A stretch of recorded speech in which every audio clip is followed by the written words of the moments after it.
Hi guys, hello. 30 stream streak. Thank you so much for the 30 stream streak. Oh, we don't need this text on here yet. Hold on. Get out of here. Get out of here. Hello. Hi guys, how are you? I hope you're doing so good tonight. Oh, thank you for the Discord. Thank you, thank you. Hello. Hi, Flowers and Dragons. Hello. Get out of here? Okay. No, please. Ted, please don't leave me. Please don't leave me. Yasu, thank you for the lurk. Thank you so much. And Squishy, thank you for the lurk.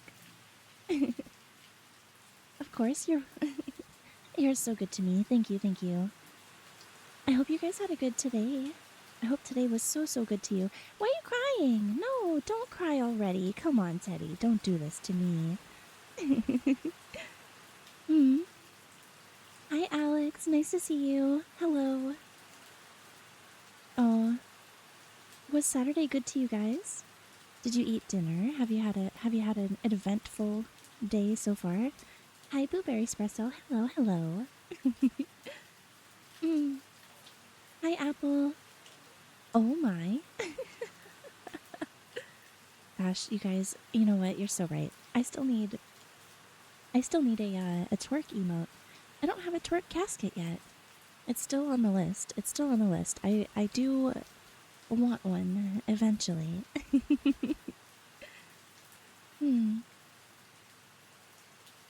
Yes, yes. Oh my gosh. I'm so excited to get into the reading today. So excited. I unfortunately couldn't make the last stream. Oh, don't worry about it. It's totally okay. Hi, Caro. Hello. See you guys in a bit. Gotta devour. Okay. Have a good have a good meal. Proud of you for eating. Good job, good job. Your soft voice is exactly what I need right now. Aw. Are you guys ready to get cozy? Are you ready to get cozy and read this book with me? I'm excited. Before we get into tonight, we are reading Howl's Moving Castle. But before we get into it, I did want to read.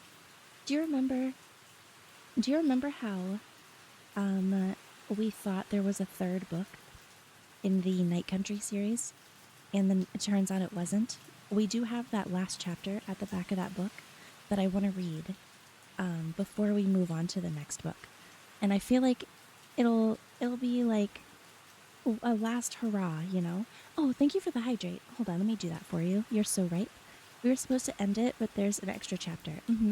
Yes. Wait, there isn't another book. No, there's not. There's not. We read them all. The Night Country was the last one. Oh, thank you for the head pat, Jared. Thank you. But hold on, let me hydrate for you.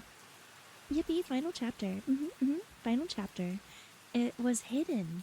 It was hidden behind the acknowledgments in the book. So that's why I thought it was just an advertisement for another book. But then I Googled it, and there's not another book. It's just a hidden chapter. Really bizarre.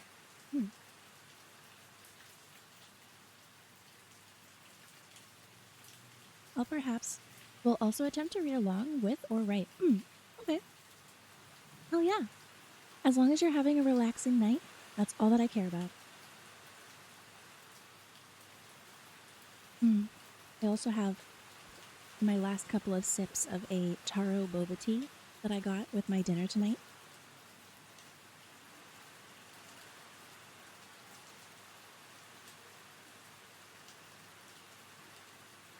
Gosh, it's so good. Yummy? Yes. Very yummy indeed. I really want boba, like right now. God, it's so good. It's so good. I'm trying to, especially after yesterday and today. Good. Yeah, it's time for you to relax. It's time for you to relax, for sure. Hi, Billy. Nice to see you. So good to see you, Billy.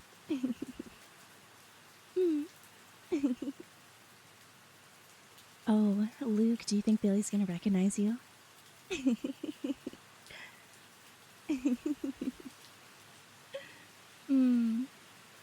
You guys are so cute. Should I assume the book position, chat? Should we start? I do recognize him. Oh, I keep forgetting I'm a little cherry. Yeah, we all graduated today, chat. I'm a watermelon now. Isn't that so cool? I feel like I feel like that's so cool. I've never thought. I mean, I guess I did think eventually we would get to the watermelon, right? But it just doesn't feel like I don't know. I don't know. It just doesn't feel like that much time has passed, you know? I don't know if that makes sense. Hmm. We what? Not that word. Oh, chat. Come on. You know that's not what I mean. She said a bad word. You know that's not what I mean. Come on. Let me find a book to read along with. Okay, okay. Okay, okay. What? Alright, so if we're not going to use graduate, then what kind of word do we use for this? When we go from something to something else, what did we evolve? We evolved. Our fruits evolved, chat. There you go. Sorry, my bad, my bad. I thought you guys wanted to read a book tonight. I guess not. Maybe I'll just leave. Oh my god. How's it going? Insane writer, I'm being bullied right now. I'm being bullied and it's not fair. Oh my god. Ascend? Oh. You know what? That's a familiar word. Maybe I should have used that one. Hey, enough with the attitude. Enough with the attitude. Do you guys want to hear the boy who didn't come home or not? Hey, we were concerned. Concerned. Yes, concerned. Yes, we do. Are you sure? Are you sure you do? Oh, hell-bent Oni. Oh my gosh, another Oni? Welcome to the afterlife, my friend. Lovely to have you here. Make yourself at home. Hello there. Hi. Hi, Corrado. Nice to see you. Welcome in, welcome in. Oh my god, another Oni? We do. Oh, you guys do want me to read. You did want me to read? Oh, let me turn off the Howl's Moving Castle just for a quick second, since we have the boy who didn't come home to read first. Okay, guys. I'm ready. I'm ready. The boy who didn't come home.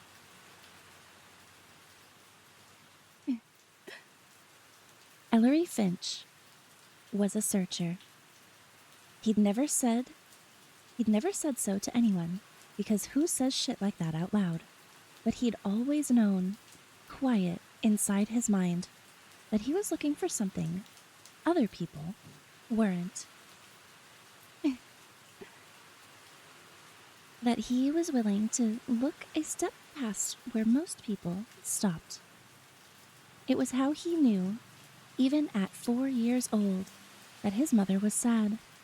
Not sad like other people are sad. She was sad in a way that lived under her skin. It hid, but it encased her. His father didn't even notice. Finch could have told him, but he thought it might be a secret.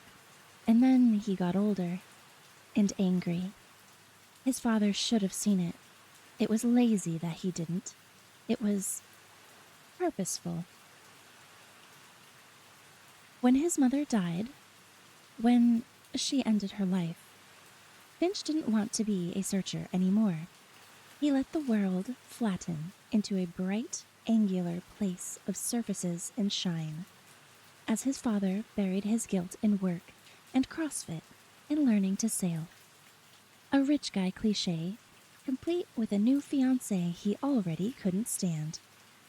And Finch sailed, too, along the very top layer of life. He'd always been good at faking it.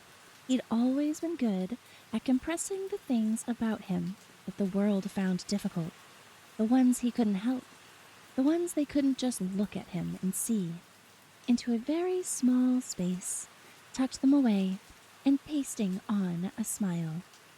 He smiled at his father, and his therapist, and the stepmom who smiled back when his father could see, and just looked at Finch when he couldn't.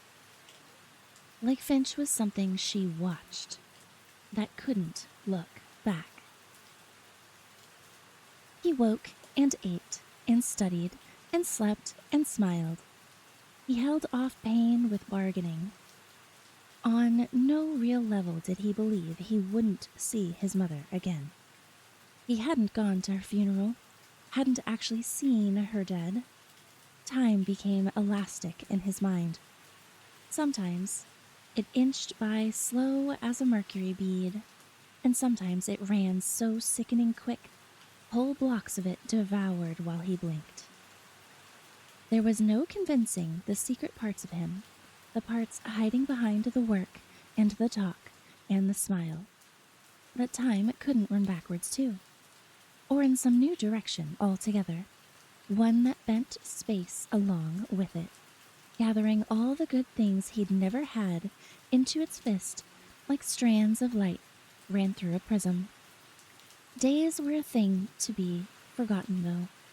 Happy and a thing to save up for, faking it while he waited as the path of least resistance. There were cracks in his armor, of course.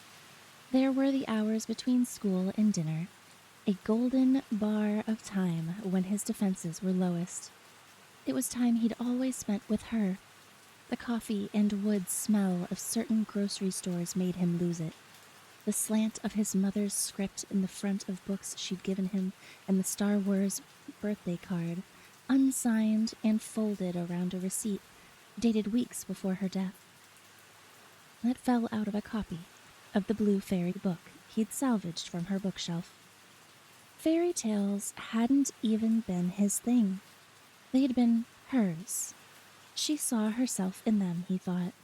He used to roll his eyes at her unironic belief in good and evil, wrong and right, unmarked by shades of gray. She still believed the United States, her adopted home, was a place where happy things happened to deserving people. Her modeling career, the precipitous rise and steep decline of it, her marriage to a rich man, almost 20 years her senior, the surprise of how in love they'd been anyway, the unlikelihood of that. After he found the birthday card, he'd started to read folk and fairy tales. He began with the ones she loved best, the ones she'd read to him when he was small, Tom Thumb and the 12 Dancing Princesses, and Beauty and the Beast. He read the Arabian Nights, the melancholy nursery stories of Hans Christian Andersen. He liked Charles Perrault, Kipling not so much. It wasn't long after she died that, led by a breadcrumb trail steeped onto by chance, he discovered Tales from the Hinterland, a slender, out-of-print volume of stories nearly impossible to find. He read about it first. What started as a faint pulse of curiosity thickened, slowly, into obsession. He was desperate enough, even, to mention it to his dad. Jonathan Abrams Finch had gotten so fit and over-tanned since his first wife's death, he was starting to look like a wallet with eyes. Because being chalky and out of shape was a problem he could solve, and he loved solving problems. His son had, of late, become unsolvable, but tracking down the tales, that was something Jonathan could do. Within the month, Finch had a copy in hand. He'd been disappointed when he first saw the book. It was smaller than a standard paperback, its cover wrapped in a rough green weave. A chunk was missing from the binding over its spine, and a water stain marred the author photo. You could see Althea Prosperpine's eyes and nose, but a wobbly blob of damage had washed her mouth away. Finch started to read at 11:30 on a school night, the third night of Hanukkah his sophomore year. He closed the book at 3 in the morning, his mouth dry and his head pounding, and the space behind his eyes filled with bloody brides and walking death and little girls who weren't little girls at all. But that was the surface of things. There was more to the stories, something hovering just below the words. What was printed on the page, that was the shadow. What simmered beneath it, that was the world. He read the stories again and again. It struck him every time, the sense that he was reading one thing but absorbing another, like the book was a pill that he swallowed that blossomed into something else in his stomach. Something covered in golden fruit and thorns. Did he like the stories? He read them again, then had a boiled down quality, a knife-sharp edge. He imagined his mother reading them, hearing her voice. No, she'd say, these are not nice stories. Fairy tales are meant to end happily. He'd cried thinking of that. He'd cried for the first time since right after she died. When his grief had taken on such frightening proportions, his father had thrown his own body over his son's like he was protecting him from a bullet, like the attack wasn't coming from within. So whatever else the book was, it was a key. It allowed him to access hidden pieces of himself, to hold them in his hands. Sometimes when he read it, the world took on new textures. The shadows in his bedroom felt heavier, felt wet. The light was more saturated, the movements of people on the street below his window harder to grasp. He couldn't find the trick. He shook the stories apart into paragraphs, then sentences, then words, like a kid in an old mystery book, knocking their fists along a wall until they found the hollow space where a hidden passage lay. He never found the passage. What he found instead was a girl. Alice Crewe was like a story herself. Self-contained, dense with meaning, she was the unlikely new girl at his tiny, snotty school, small and pretty with a respectable fuck-off gaze. Maybe he wouldn't have noticed her much at all if he hadn't learned who she was. The granddaughter of Althea Prosperpine, author of the stories that had been haunting him for 2 years. If he hadn't known that, he might have been driven away by her deliberate rudeness and the walls she put up, the mile-high kind covered in molting briars. Or maybe not. She was so pissed off. It spilled from her in sloppy waves. It called to the molten core of him, where he stashed all the things he wanted to scream at his father, and how he felt to smile when someone was goading him to fight, and the way all his summer clothes had smelled like his mom's hand cream when he pulled them back out, months after she was gone. Her spice mix at the back of the cabinet, dense with ginger, her eyes looking back from his face in the mirror.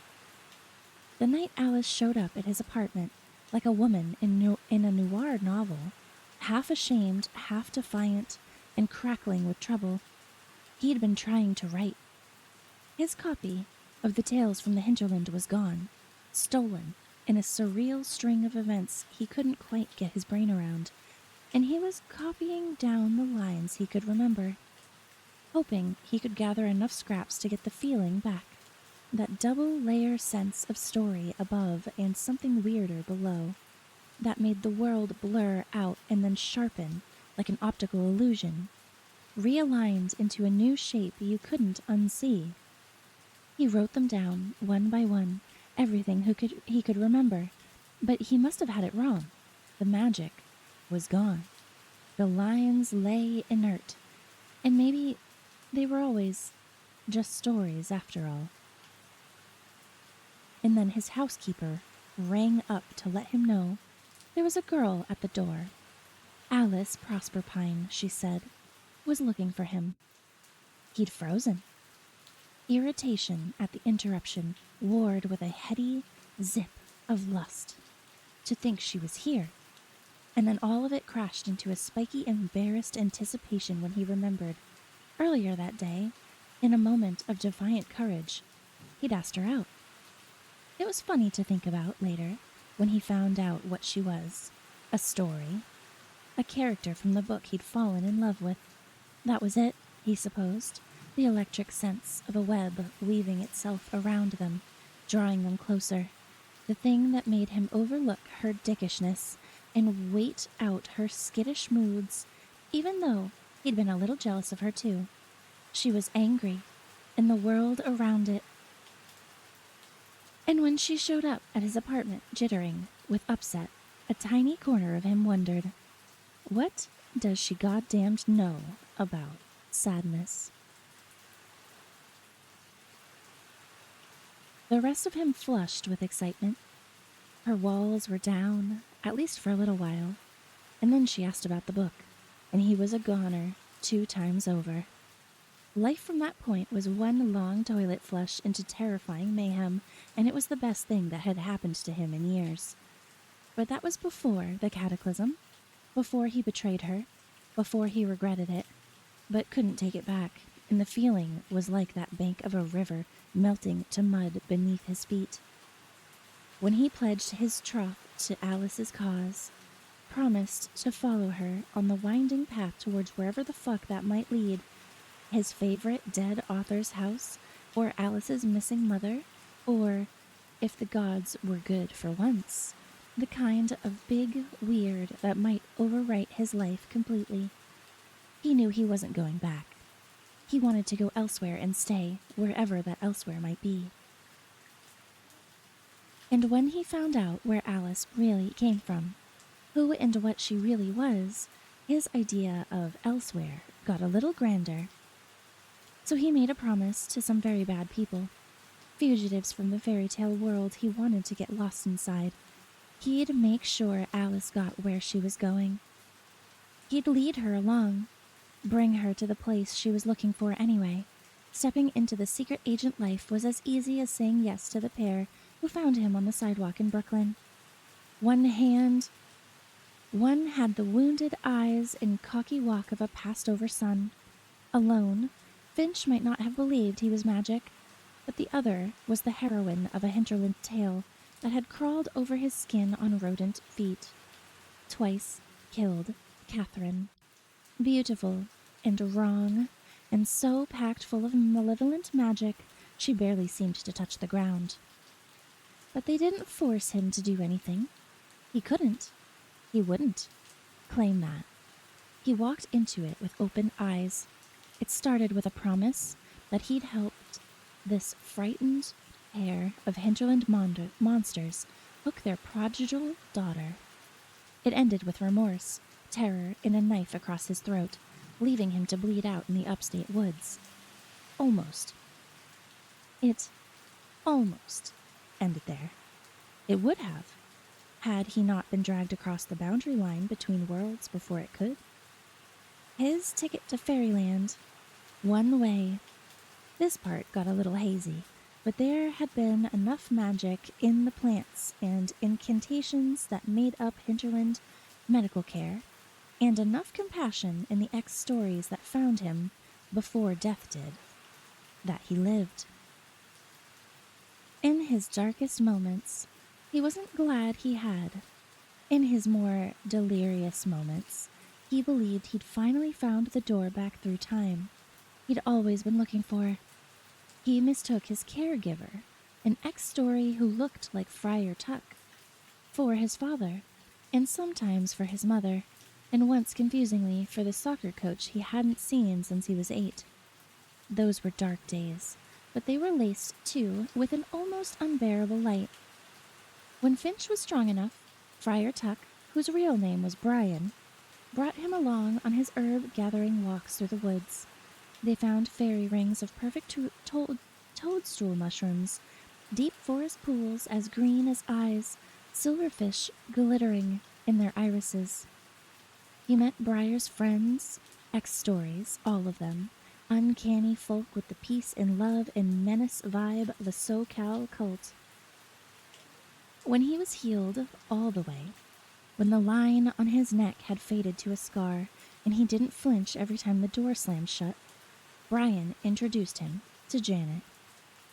Finch had been Brian's project, he realized, a temporary burden to be passed along when the time was right.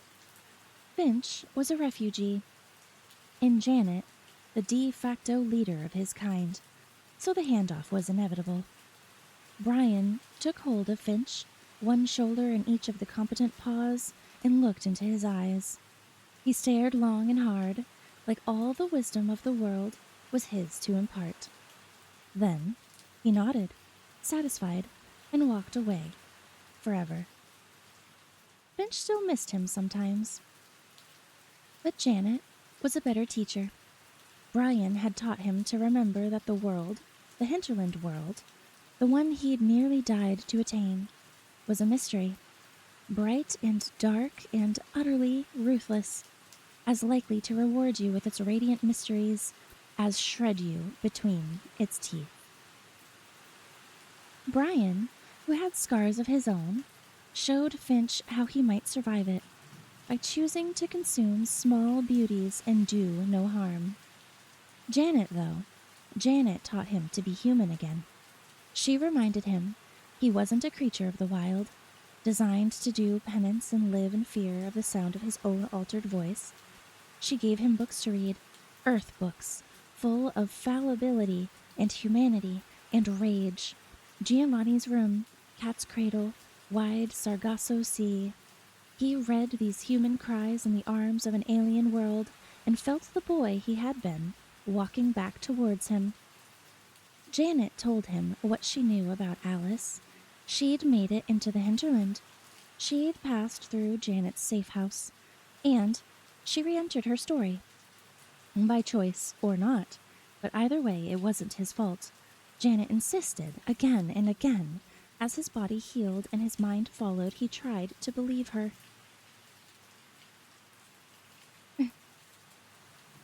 He made friends, and those friends became his tour guides. They taught him that the hinterland was borderless and unmapped.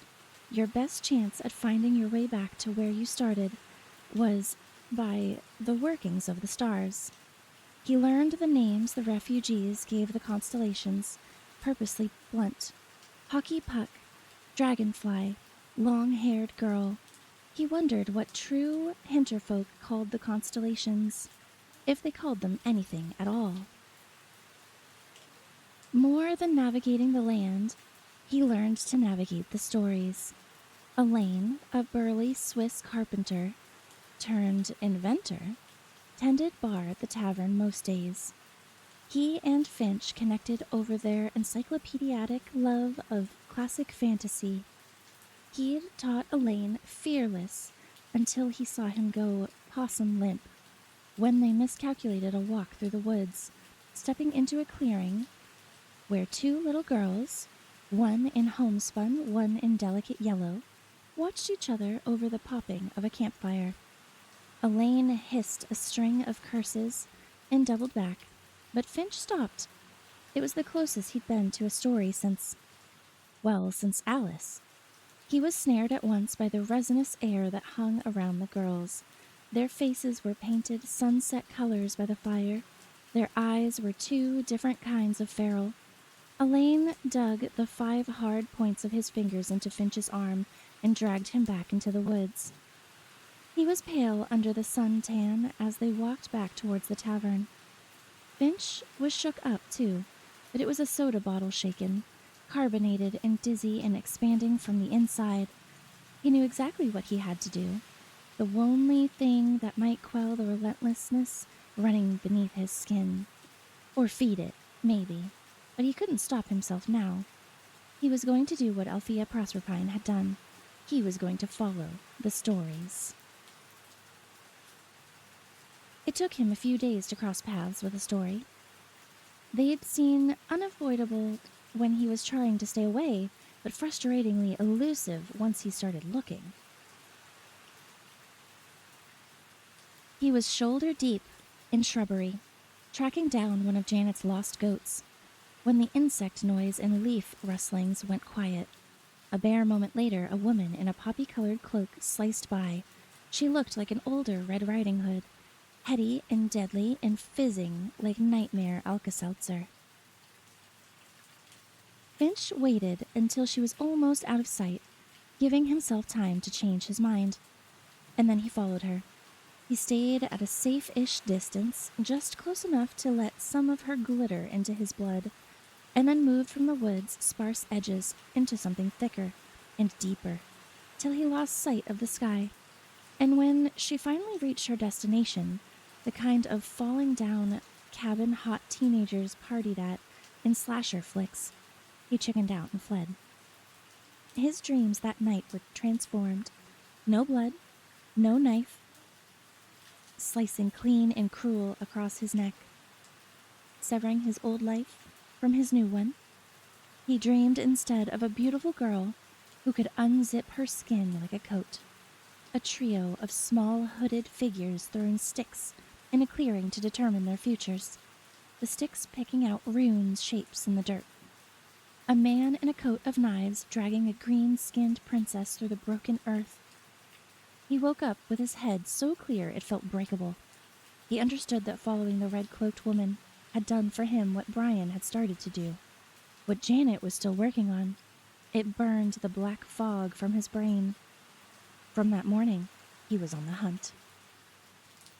He tracked the nighttime progress of a dark-skinned, bare-headed girl in a litter, the air around her alive with a clockwork tick. Two dancers in a clearing, one dressed like a peasant, the other like a prince, stirred his blood to wilderness as they spun in slow figure eights over the grass. Across the crystalline span of 3 dreamlike days, he followed a barbaric-looking party on horseback, led by a woman with hair the same yellow as Alice's. Barely keeping up, panting on the back of his bike, he trailed them over the frost foothills, through the clattering wall of a waterfall, and into a subterranean city of ice caves that glittered like geodes' hearts. There was beauty here, and there was blood. He watched as a girl, richly dressed and heavily pregnant, slit one wrist and let the blood drop onto the cold tangles of dead briars. He saw a mad queen pacing in a circle of black trees. Inevitably, he almost died. He'd been following a story with teeth like rose thorns and vine tattoos over his face when the man dropped suddenly out of sight. Moments later, he was behind Finch, pressing a knife to his neck, right up against the healing ridge of his scar. It felt like stepping, fully awake, into the nightmare that waited for him. The man's arms were a wiry vice, his smell a rank subversion of the perfume of growing things. He was saying something in Finch's ear. Finch could feel his breath but couldn't make out the words or the roar of his own horror. His blood pulsed and his vision tunneled to the size of a pinhole, and then it blinked to nothing at all. On the other side of the blackout, the world had changed. The man was on the ground, face bleeding, from 4 ragged scrapes. He was laughing, his depthless eyes shining. There was blood under Finch's nails, and the knife, impossibly, was in his hand. They stared at each other across the changed air, flickering with tension in the man's mad magic. Then Finch ran, and when he reached the first place he recognized, a hollow where a small yurt city of refugees had sprung up, he stopped. He held still the knife. It was a beautiful weapon, made of a reddish metal and its hilt wrapped in a dark leather. Finch wondered if it was part of a story. If his taking it would cause the story to jump its tracks. A bride wouldn't be stabbed, a belly couldn't be slit. Probably not, he reasoned. There'd always be another knife. After he lived through that, after he triumphed somehow in that blackout space of terror and rage, things really went to hell, because after that Finch thought he might be invincible. He got closer to the stories, ripping through delicate skims of custom and fear that kept their worlds apart. He stole along the edges of the woodwife's clearing, slipping away like a backdoor man before he could be dragged below. He followed Ilsa through water and earth and down into the underworld. He trailed her through mineral forests where nothing rustled or sang, and filled his pockets with amber stone that melted like maple sugar when he climbed back to the surface. He broke into one of the grand houses in a story town all refugees knew to steer clear of, a dangerous square mile where the edges of multiple tabs and multiple tails met and spun away in perfect time. It was the middle of the night, one of the rare cloudy ones that sent most refugees indoors. It was a piece of folk wisdom here that the spinner's darkest imaginings unfolded when the moon couldn't see them. The house was thick with magic. It curled in the air like spooling cream. In that house there was a girl, and on that girl there was a knife. She was deep in the grip of her tail. Her feet were bare beneath the hem of her nightgown, and as she moved she hummed an awful wheedling tune. The knife in her hand sung it back in a voice like wind through reeds.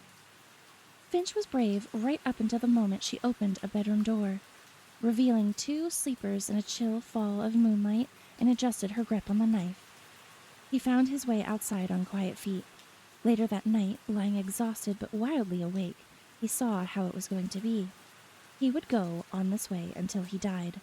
Whether he was still punishing himself or whether he'd been this broken since the day the knife went in, he didn't know. Maybe the break went further back than that. Maybe it was a nick in his roots. And maybe he would have found the annihilation he sought, and it would have found him. Instead, he found his way back to Alice.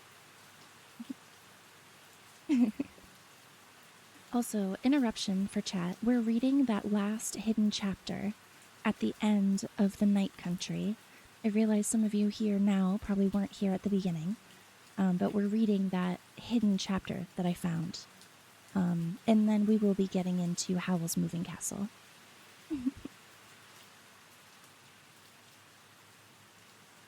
Alice 3 times was a little bit famous, even among the refugees. She was the story who escaped, and the one who came back. She'd met Janet, absorbed her wisdom, and fallen back into the spinner's trap anyway. When Janet laid out everything she knew about Alice, soon after Finch arrived, she had done so without defiance or apology. He could almost understand it. She hadn't known Alice in New York, and the more he followed the stories through their paces, the less they seemed like people to him. X stories had a depth and presence to them, a human sheen of specificity and body odor and boredom. It was living every second that did it, living all the spaces in between. Stories didn't have that, and they didn't do that. They had human forms that moved with a marionette jerky purpose. Their elements were starlight and blood. Every day, his craving to see Alice, to witness how far gone she was from the girl he'd known, grew harder to resist. He needed to know how deeply she'd retreated into the skin of the creature she was spun to be. He'd known for a while where her tale played out, and on the day the temptation grew too great, he walked in a foolish direction down a quiet white road. Her castle was spires in the distance, and then white slices through the trees, and when the air to his left came alive with that diabolical story shimmer, he turned towards it with a feeling of tunneling dread. But the girl he saw was not Alice. She was a child. A teacup Alice. A black-eyed, pale-haired thundercloud tossing a silver ball, flanked on either side by nannies built like linebackers. Alice 3 times was her tale, named for the way she aged overnight, thrice. She was a child, and then a girl, and then grown. This girl was Alice, unmistakably so, 12 or so, in a princess dress and streaming yellow hair, all the ugly electricity of the human world washed clean out of her. Alice winnowed down to a knife. His heart beat in a way that let him know it had been running on a reserve power for a long time. The delicate wedge of her face filled him with an almost unbearable rush of guilt and relief and a silvery kind of sorrow, a thin layer of resentment and a yearning so fierce it felt like thirst. The little Alice had wandered too far from home. He could hear the buttoned-up chiding of her nurses. They were wary of her, trying to tilt her in the right direction without laying a hand on her royal person. He watched, agonized, as they chived her back bit by bit away from the places where the wood grew wilder. It was hard to believe she was a puppet on the spinner's string.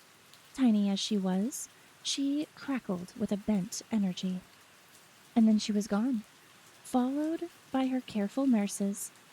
He'd followed her story after story, but he couldn't make himself follow her. Time moved funny after Alice walked away. He got it in his head that being drunk just then was imperative. A blur of trees and evening heat and stumbling on the path again and again until his jeans shredded to nothing at the knees. Teeny stones embedded themselves in his skin. Back at the tavern, Elaine cut him off after a few too many drinks. And for a dude with a reputation for being quiet, he had a hell of a lot to say about that. In another drunken blink, he was at Janet's door, minus the memory of having gotten there. Her face, clinical and taut. Ingrid's protective and pissed. A shattered cup in the scent of vinegar. Ingrid's cool hand wiping across his face, left temple to right, hushing his headache away. Morning. He woke up in the front of their fireplace, wrapped sloppily in an afghan. His throat ached, and he had the resentful sense that he'd said or done something stupid the night before, something he didn't want to recall. And when Janet came to him, unsmiling, bearing a cup of the herbal stuff that hinterlanders called coffee, the sight of her made him remember. He wanted to bury his face in the afghan. Hopped up on the hinterland mezcal, in self-righteous rage, he'd banged on their door with both fists, like some dipshit in a movie. And when Janet answered, he'd unloaded on her. She'd let Alice into a trap. She'd fucked everything up. She was selfish. He was telling her all the things he wanted to say to himself, and both of them knew it. Remembering it by daylight made his shoulders rise and his hands squeeze into defensive fists. But he made himself stand up. Take the mediocre coffee, sit at his place at their table, where he was sweetening his cup with the thin, barely honey Ingrid invested from their colony of red-furred bees. He squared his shoulders and got ready to apologize. Janet beat him to it. "You're right," she said. "No beating around the bush for Janet, not ever. We might be able to do it, and we're certainly obliged to try." She smiled at his confusion and clarified. "Free her. We might be able to break Alice out of her story. It was your idea, not mine. Ask Ingrid. She's almost ready to kill you for it, by the way. She got far more respect for the spinner than us off-word ingrates do. Anyway, let's talk strategy, shall we?" Strategy. This was why Finch loved Janet. One of the many reasons. She was a tea party in a hurricane. She could bring an academic vigor to a picnic. If anyone could help him unlatch Alice's trap, it was her. They started by quizzing Ingrid. Not that she could tell them anything Janet hadn't already heard. Ingrid had been a minor player in a story, long ago. When the spinner grew bored of it, she loosed a ghost into the machine, a huntsman type, plucked from another tale. He'd killed half of the story's population before Ingrid's father embedded his own axe in the huntsman's head. But that was unusual. The spinner's mad whim. It wasn't always like that. Usually she picked her tales apart, removing the prince from the ballroom, the witch from the cottage, so the story died for want of direction, or let them run down the batteries. The centrifugal force that held them together lessened, until all their desperate parts were left shocked and blinking, given the sudden and terrible gift of free will. The X-stories congregated together or scattered like birdseed. Ingrid had lived alone with her father until Janet saved her from what Finch gathered had been a pretty toxic situation. When he thought about Alice, in his months away from her, He'd let distance rob her of her specificity, slowing their time apart had rubbed her clean of character while sharpening her angles. She was angry, self-centered, cold, a storybook thing, crafted by a maniac, but all the time Ingrid had been right there, showing him what an ex-story could be.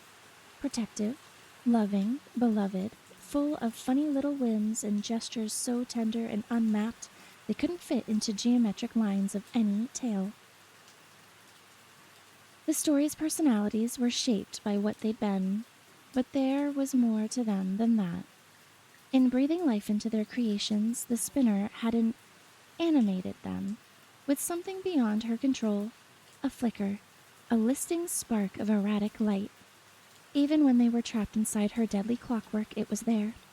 Bolstered by a pint in Janet's hand and hers, Ingrid told them how it had been. Inside the tale, you had no sense of repetition, no sense of time. It clustered and sped, it delivered you where it needed you to go. But there were variations, she told them, tiny changes within the matrix of the story. There were wobbles. It was her sister's tale, really, but she played her part. Her sister was seen in a field by a passing king. Drawn to her beauty, he courted her and eventually carried her away to an ever after Ingrid wouldn't witness. Her memories of life as a story were like a card deck. All the key moments were face cards, overt. She could run her hands over them, but there were other memories sifted in, blurring, layered things that clotted her mind like spider silk. There was the moment she slapped her sister, berating her for her arrogance in dreaming of marrying the king. That was the sovereign memory, the one she was meant to have, but beneath it were variances, a wasp alighting on her fingers, so she snatched her hand back, shook the insect off, and then stood confused. Her hand still lifted, but the meaning of the gesture fled, irretrievable. Or the day her sister caught her hand in the air, her face sparkling with rage, and slapped Ingrid instead. That wasn't meant to happen. That wasn't the tale, but the spinner. Whatever she was, wasn't a god, and nothing created by an entity capable of caprice, cruelty, or curiosity could be made perfect. There were flaws. Janet proposed they find one of those flaws and stick their fingers in it. She proposed they get right in there and pull. Alice was a black-eyed girl. She lived in a castle with a cruel king and an indifferent queen, rulers of nothing and destined to die soon. How soon was the question. Alice's story was squidgy in its details. She grew up and then up again, but at what intervals? And even if they knew that, how would that dodgy storybook calendar translate into real-world time? Real-world-ish. The kind where you grew a day older at sunrise, a day more exhausted each night. They talked to ex-stories, despoiled maidens and former royals and peasants with bad luck.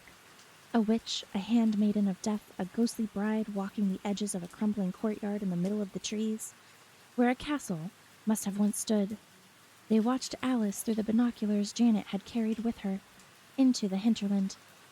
She took the air with her nurses. She rode in decorous circles on horseback. She fidgeted with her glinting silver ball. Wait, Janet kept telling him. Wait till something changes, or something comes that we can change. Neither of them were clear what that might be, or when it would arrive. Finch was alone the day little Alice stepped into the courtyard in a new frame. Her body had stretched, grown overnight. She was beautiful like a new hatched moth was beautiful, damp and underdone, her black gaze unreadable and her posture stunned. This was it, the final jump.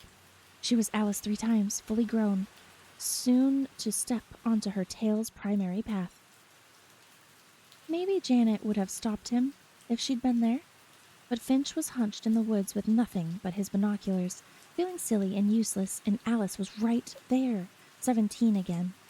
She almost looked like the girl he'd met in the halls of Whitechapel, wearing a uniform skirt and dirty white cons with green ink cross-hatching sketched over her toes. He had a wild thought. He'd run in, pick her up, and sprint her away. That was it. That was the entire plan. He'd been in the hinterland long enough to have heard the stories and other idiots trying to do just that, and one about the Earth Scholar who tried to save the skinned maiden was so vicious Finch had half certain it was Hinterland's version of an urban legend. But he forgot all of that in an intoxicated fuck-you surge of fearlessness. He slung the binoculars across his neck and ran, barreled straight through the clear land around the castle and into its unprotected courtyard, where the sifting fog of magic crawled into his nose, pawed at his throat, cut him off at the knees, head down. He advanced on Alice. The nurses were even bigger up close. The siblings looked peaked and inbred, hastily drawn children of the corn whose smiles showed too many of their milky teeth. Alice stood in the center of it, like a sinkhole, a blonde and white and black and pinafored energy suck. Without moving, her force exerted itself on the children, the air, the dirt beneath her buttoned boots.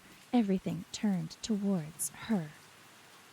He was closer now, yards away. If he got too close, he thought he'd swirl into her like water circling a drain.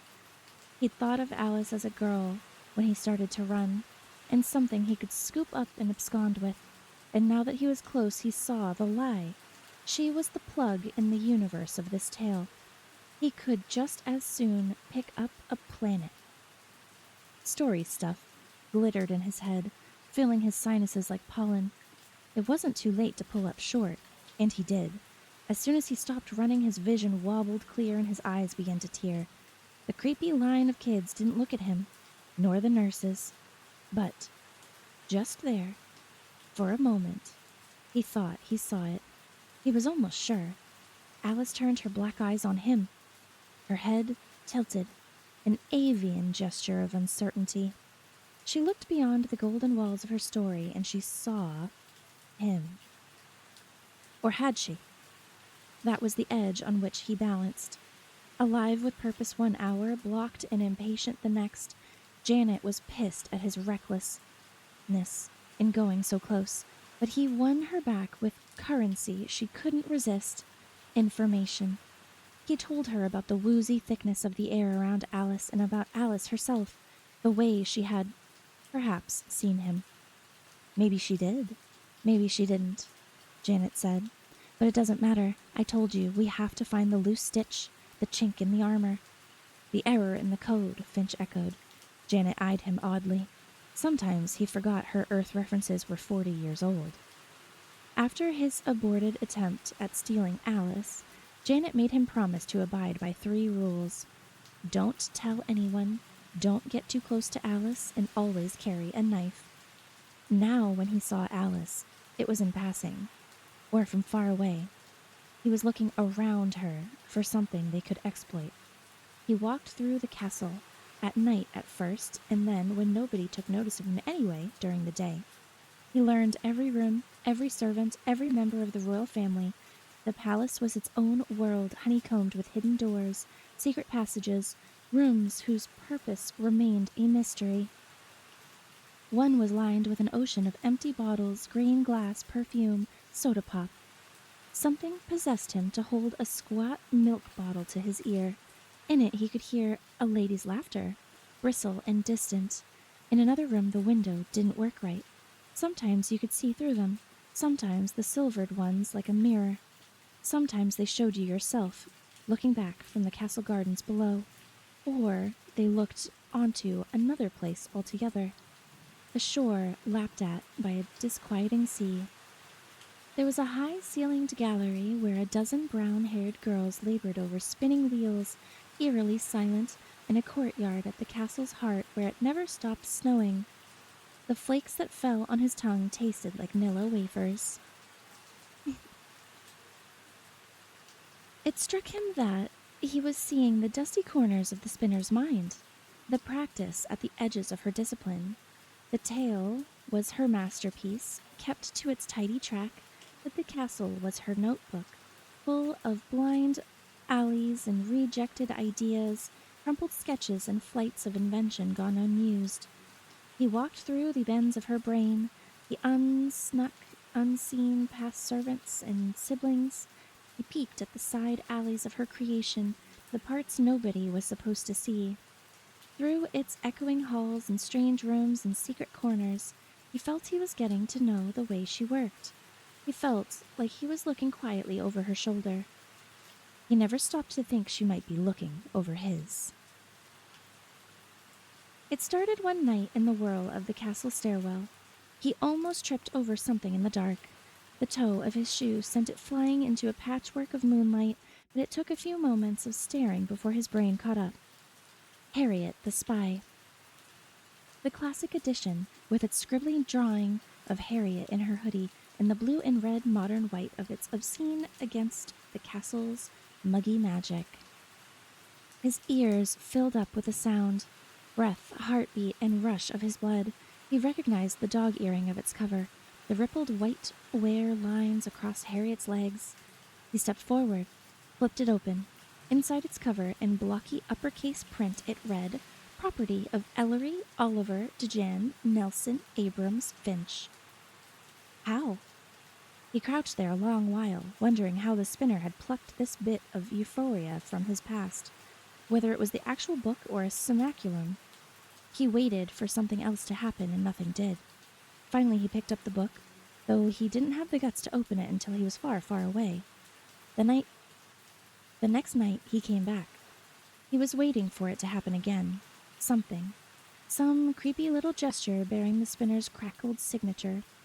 He walked through the palace wine cellar, and contents of which he was steadily diminishing. The wine there tasted like fennel and lilacs, rosemary and currants, plum and salt, each bottle singular and strange. Ingrid wouldn't touch the stuff, so he and Janet had taken to polishing them off together after dinner.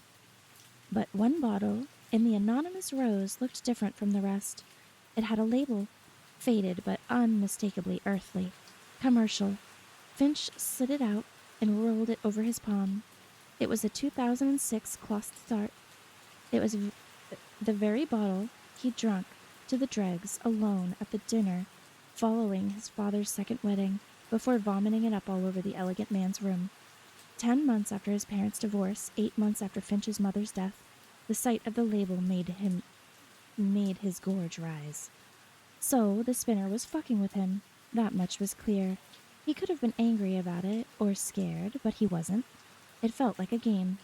She was watching him, and he was watching her, and it seemed like a sign that he was doing something right. He thought of the huntsman who'd terrorized Ingrid's tail into shattering. He imagined how he might become a rat in the clockwork of Alice's, chewing through its wires until the whole thing went up in sparks. He started small. While the castle slept, he used Janet's camper pack to carry the contents of the bottle's room out to the courtyard. Their magic was odd, their presence undeniable, maybe even the stories caught in the fabric of their tale.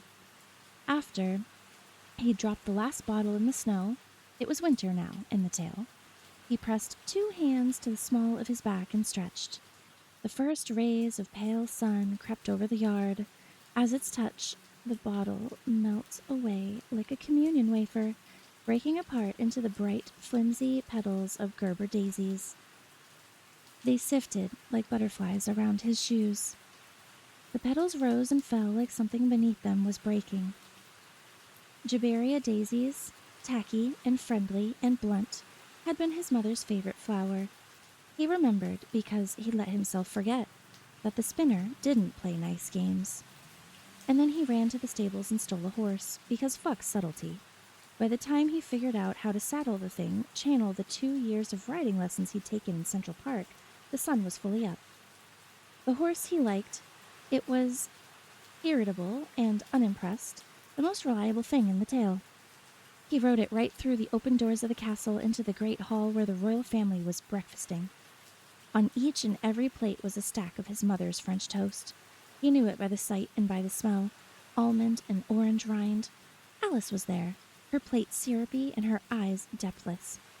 The horse staggered beneath him, hit with the destabilizing force of her presence. "Alice!" Finch yelled, or tried to. It was like screaming through a mouthful of caramel. He tried again, realizing he'd never decided what he would say to her given the opportunity. "Alice," he finally said.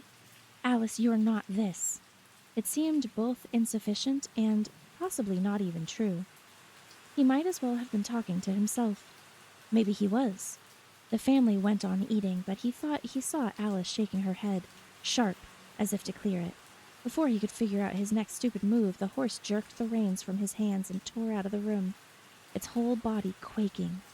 Finch held on until they hit the courtyard and then landed with a rib-cracking force in the dirt.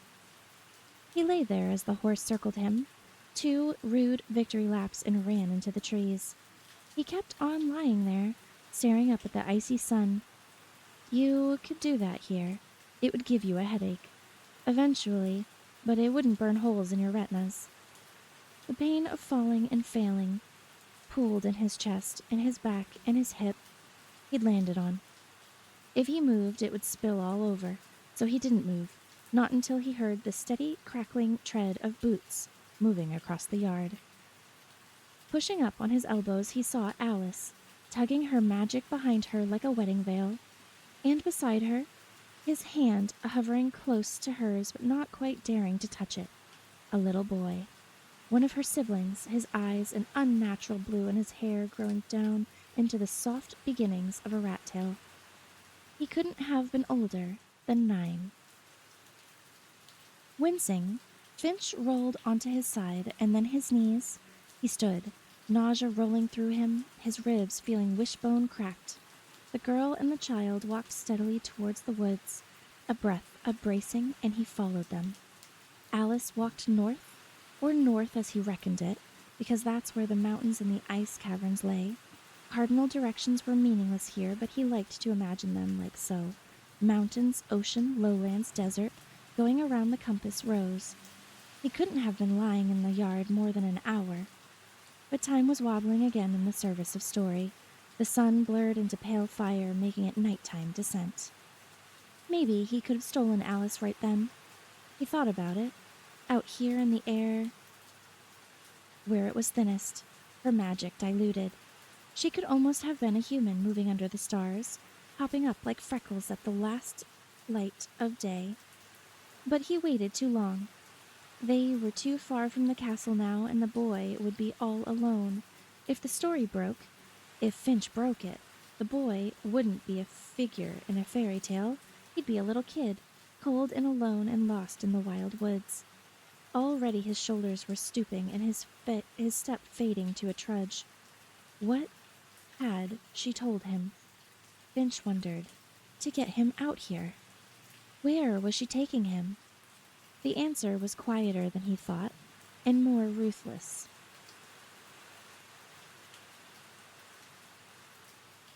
I'm going to take a quick break because this, quote, last chapter is like,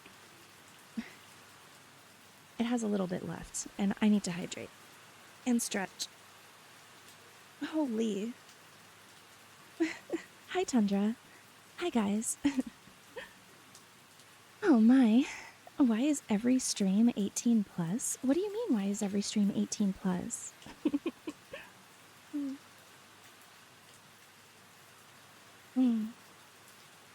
Oh man. I'm sorry, guys. Give me one quick second and then we'll get right back to it.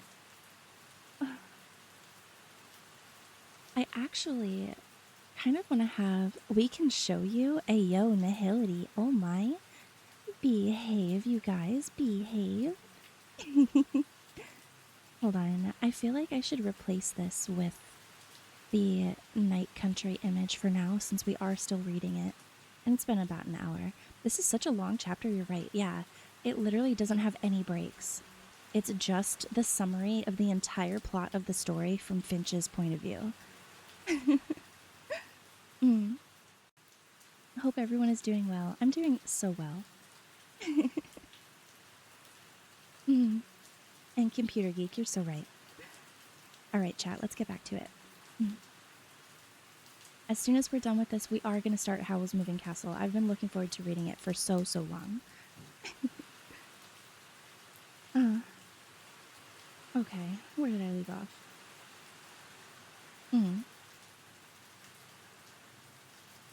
The answer was quieter than he thought, and more ruthless. They walked, the boy barely matching her tireless tread until they reached a clearing. Finch almost ran up on them. They stopped so suddenly. There, Alice took the boy by the shoulders. She said something Finch couldn't hear, her oily eyes flashing, and then she turned and ran, past Finch, back towards the castle. Finch froze in place, his whole body coiled over with indecision. He could run after her, run her down, overpower her somehow, drag her back to Janet's. The idea was to save her, but he'd have to subdue her to do it. Her physical self was the obstacle. That there was still something inside her capable of being saved. The assumption. But the boy. To follow Alice was to leave the boy. He was crying already, steady and unsurprised, staring after his sister like she might reappear. She didn't. She wouldn't. Half on purpose, Finch waited too long to follow her, and then waited some more. Finally, he walked towards the abandoned child. Snow seeped through the canvas of his shoes. If he walked a couple of miles to the left or right, he'd find summer. But inside the tail, they stood a long spite of winter wood, reaching through the forest heart like a pale arm. The pulse of magic around the boy was there, but faint. He was Story, to be sure, just not a central one. He was a red shirt, an extra, a little moon orbiting Alice's bitch planet. And Finch was the sucker he was, going to drag the footnote ass all the way back to this castle.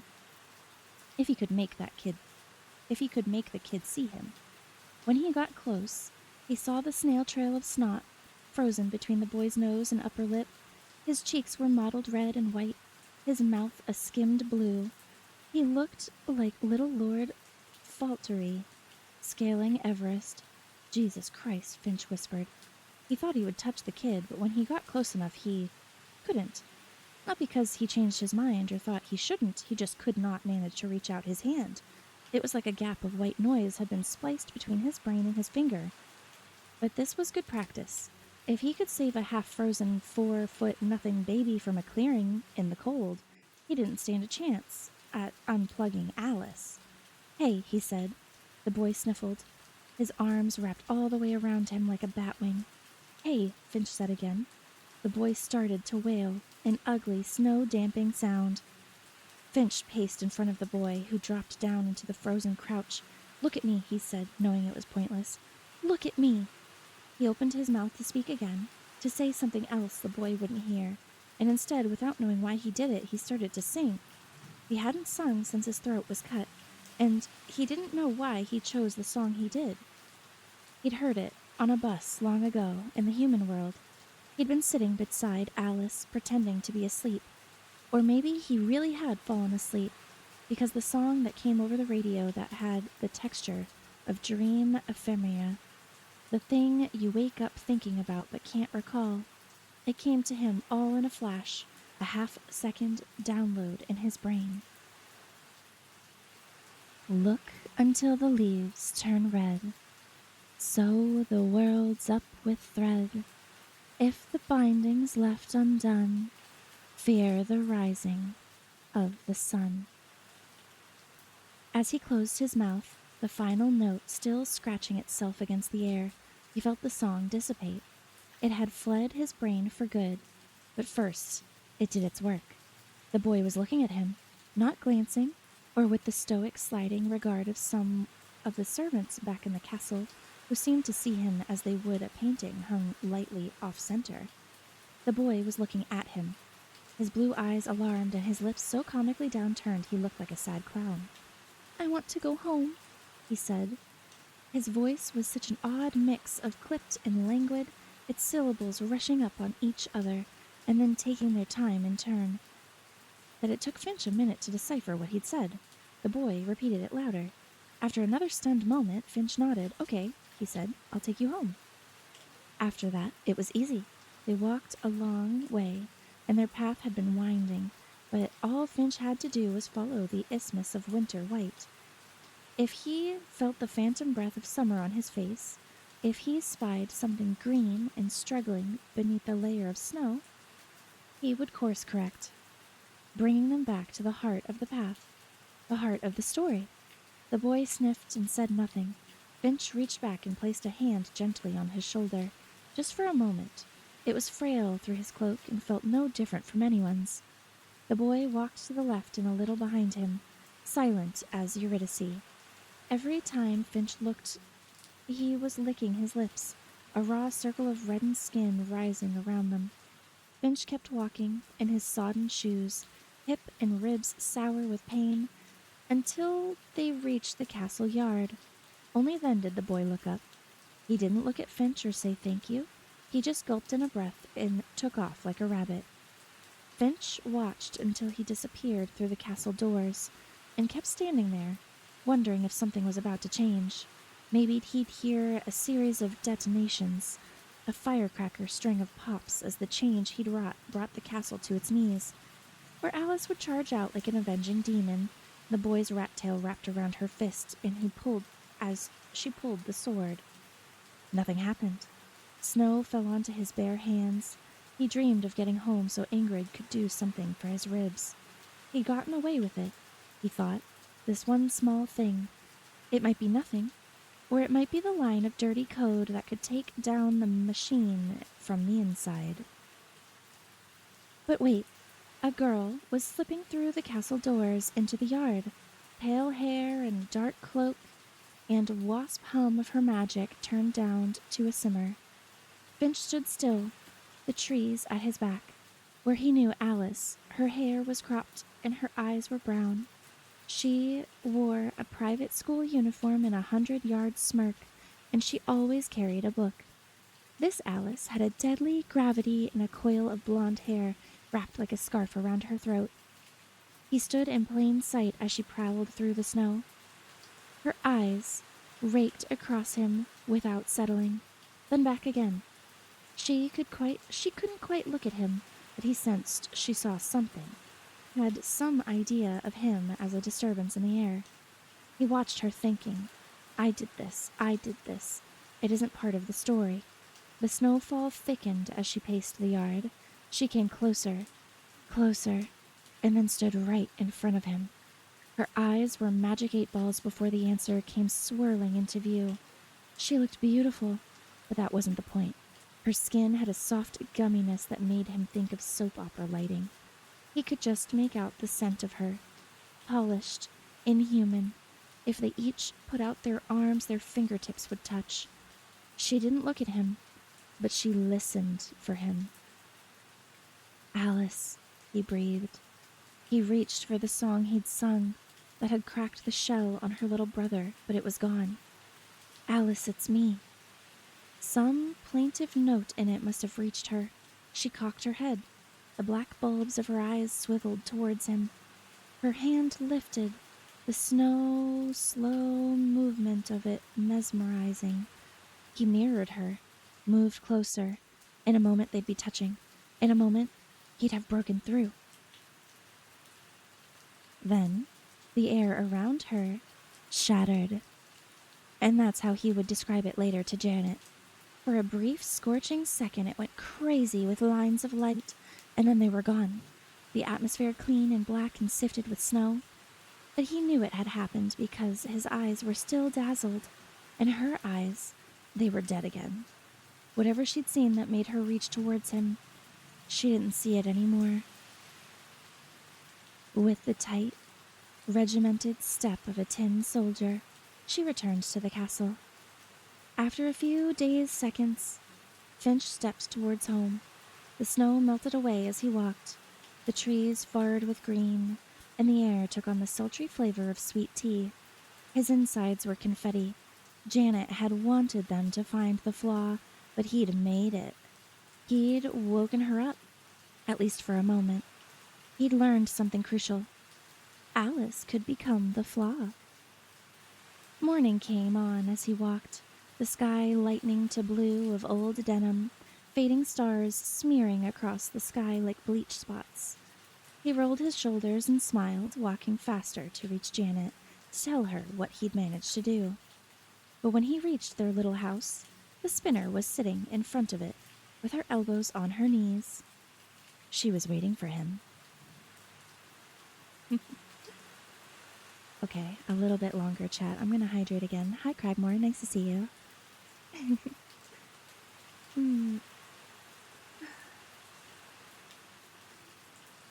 Okay, since this really, really, really long chapter doesn't have any breaks, did you guys assume it was going to be like this? Because I sure didn't. I sure did not. Also, Jackal, thank you so much for the resub, sweetie. Thank you. No, me neither. It is a lot of fun kind of hearing the story from his perspective, though. You know? Who knew? Hmm. Howdy, no problem, sweets. Oh, Jackal, you're so, so kind to me. Thank you. Okay, loves. Let's get back to it. I love listening to you read. Oh, Riley, thank you. Time had stopped. He'd felt this before, standing with Alice in a parking lot outside of a bait shop in the hinterland closed in. The breeze was absent, the early sun stuck. All the friendly sounds of home, the goats and the alto sawing of the white crickets and Janet's tunnelless singing through the window, were cut from the air. He could feel the dull forces of their exertion. He didn't know much about the spinner. He knew she didn't look like any one thing, that her form was usually but not always female, that she liked to move among the hinterlanders, stories and ex-stories, hinterland natives and refugees, like a spectator or an anchor or an actor, slipping for a few hours into a life and then slipping out again. He knew she told cruel stories and populated them with prisoners. He knew she was the only one who could manipulate time here, pinning it down with one ruthless finger. She wore the same blonde crop Alice had when she knew her on Earth, but the body she chose to show him was taller, built like an R. Crumb drawing, thick through the hips, heavy breasts in a t-shirt, thighs pressed close beneath the dangling fringe of her cutoffs. Her features had a cartoonish lushness, all lips and lashes and freckles and flecks of brown sugar, but you didn't really notice any of that once you've seen her eyes. They were two glass globes, blooming with irises like frozen stars.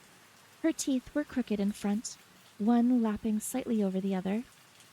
It was that detail that got him, the thought that she could look any way but chose to look that way. Louder than angry, louder than the fear, was the awe that overtook him. This woman, entity, deity, whatever she was, had created a girl, a legion of them. She'd created a world. He'd walked across its stage, but he'd been in the wings, too. Did you like the daisies? Her smile widened. Did you like the book? The book, the copy of Harriet the Spy he'd found in the castle, wasn't even real. He'd opened it when Janet and Ingrid were sleeping, and its insides were all messed up. The text ran backwards or went missing altogether. Some pages had a few words on them, a sentence or two spaced out like an internet poetry. Others had little drawings like something out of Vonnegut. When he tried to read it all in order, it made a strange, nonsensical sense, but in a way that felt like the book was trying to rewire his brain. He'd forced himself to burn it so he wouldn't be tempted to read it again. I didn't like the book, he said carefully. What tack to take here? Anger, deference, flattery? Nothing seemed right. You did, she said. You loved the book. Everyone who comes here does. She changed course. He realized. She was talking about tales from the hinterland. Come here. She patted the steps beside her. Sit with me. Let me tell you a story. There was something constricting about the air, about the stalled sun and frozen clouds and trees arrested mid-sway. Being trapped inside of a moment felt like being in a coffin. By the time he reached her, panic was pressing its thumb to his throat. Shh, the spinner said. Listen to my words. In the beginning, there was the void, and darkness touched the face of the deep and hid darker things within itself, and where the light illuminated the blackness, you'd really wish it hadn't, because in it you saw things that could make you weep, and all was nothingness and need and a hunger like you wouldn't believe. and what it needed was a firm hand to put it all in order, give form to chaos, bind beauty to its place so it could live beside the dark, inside of it, around it, shape it, all into patterns, true it up. A carpenter, you might say, if you weren't a romantic. But I am, so I say storyteller, a spinner of tales. She looked at him expectantly, but his throat was so dry, her eyes this close were hard to look at. Is that, he coughed, is that what happened? How the hinterland happened? Oh, who remembers any more? The point is this. I'm a control freak. Can you just... He touched the scar at his throat. It was aching suddenly, burning, for the first time in months. Can you make the air... Can you make it awake again? Can you... She swatted her hand like she was backhanding a fly, and sound crashed back into the void. Like this? Yes, he almost said, giddy with relief, but it was immediately wrong. She unlocked time, but only for a span of a moment. He knew it by the falling cry of a cricket, repeating in a tight 1-second burst, and the machine-like shudder of grass at their feet. The trees' lines moved like a life-sized gif. He could breathe again, but the creepiness was a weight on his chest. Better now? Finch made himself nod. Yes, thank you. You got it. Now tell me why you'll leave Alice 3 times alone. Why I'll... What? Because, she answered her own question, each tale has a purpose, and each story plays their part.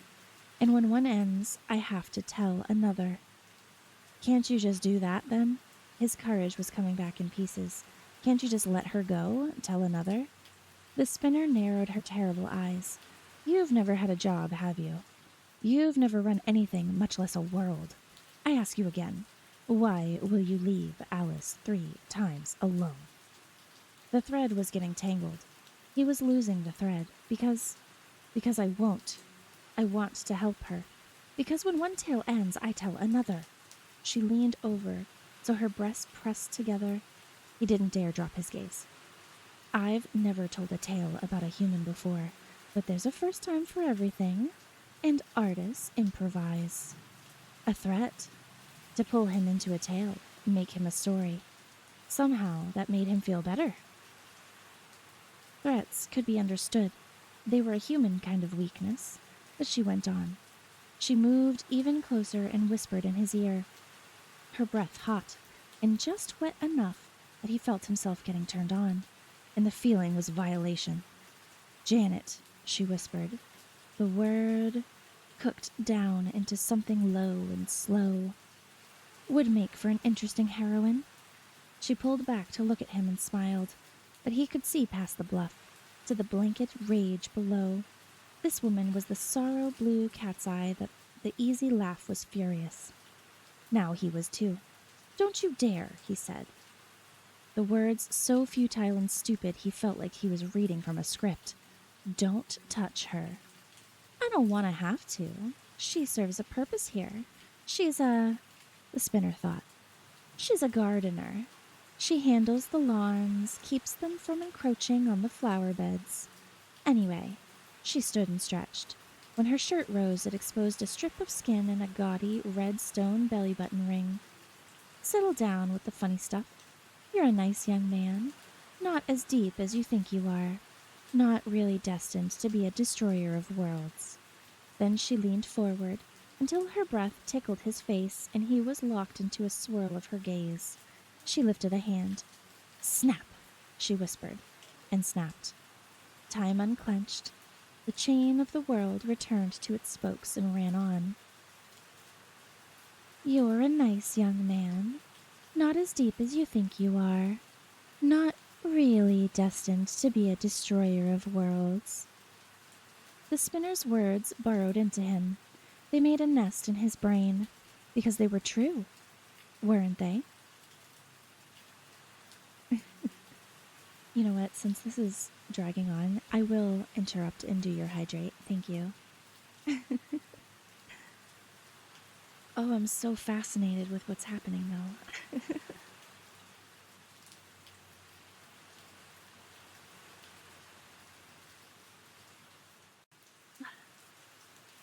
Thank you for that. Oh, I'm glad you finished your food, Drock. And hi, Max. Nice to see you. All right, back at it.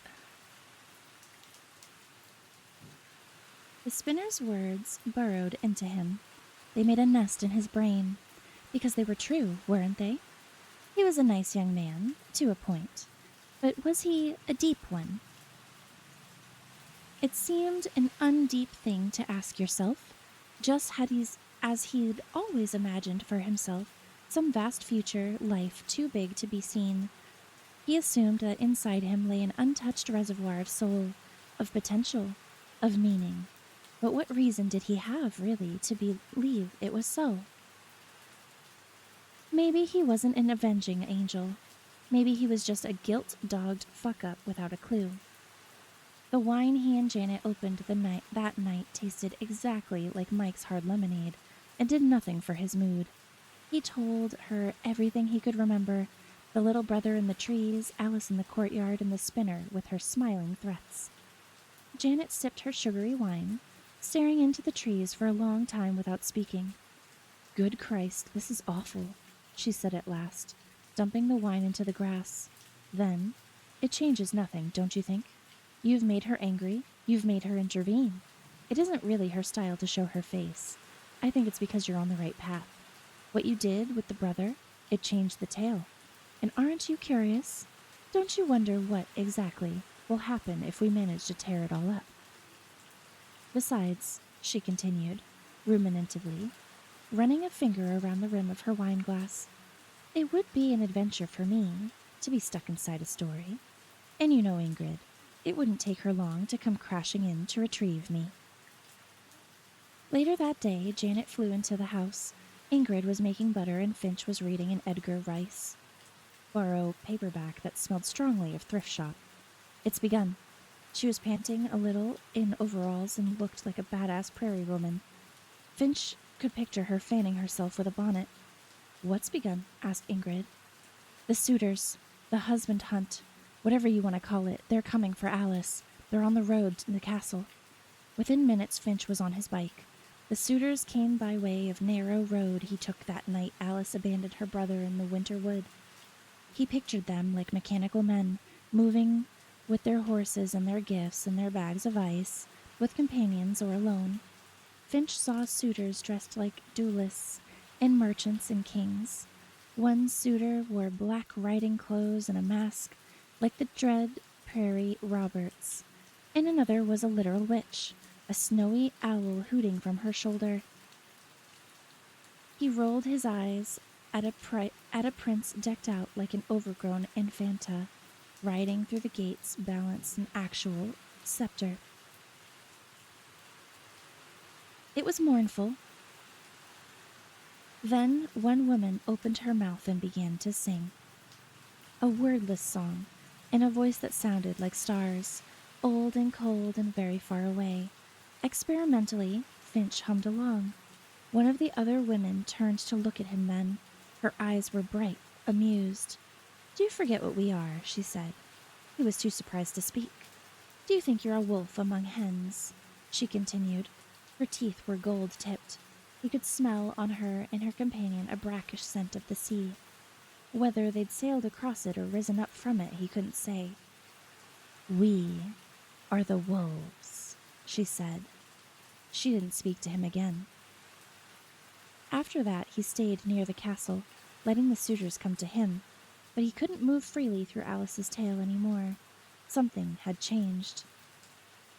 Whether it was the spinner's doing or something he'd altered in saving her brother, the balance of the world had shifted. There were eyes on him now.